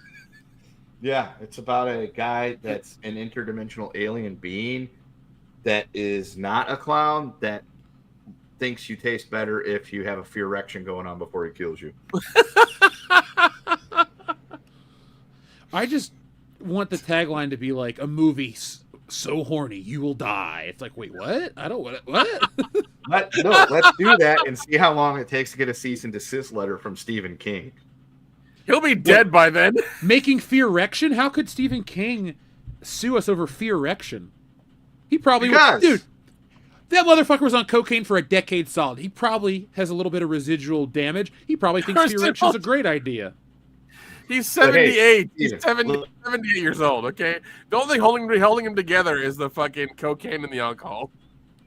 He's just jealous because he can't get a fear erection anymore. Probably true. Yeah, be like, look, we got this idea for the movie called Fear Erection, okay? It's a great story where this interdimensional alien being scares people into getting boners so he can eat them because apparently the blood flow makes it better. And notices the slight, subtle hints to something he's already created. So we're just making a weird porn parody. Gotcha. No, okay. we change it to where instead of he's an interdimensional being, it's like some alien chick that like needs to extract your DNA. But when you're scared, it makes it more potent and makes the conception like a higher percentage or something like that. We could make that. So it's literally like Species. The sexy version of Pennywise. Species. Done. Oh my god. Let's do it. Okay, I gotta get it out there. I just want to make a film called Fear Erection. I don't care what it's about. It could be about Betty White reading a cookbook for 2 hours. We'll make it with AI. That reminds me of a sci-fi movie called Decoys from 2004. Decoys. Yeah, and it's real easy. And the tagline to Fear Erection: not all bones rattle.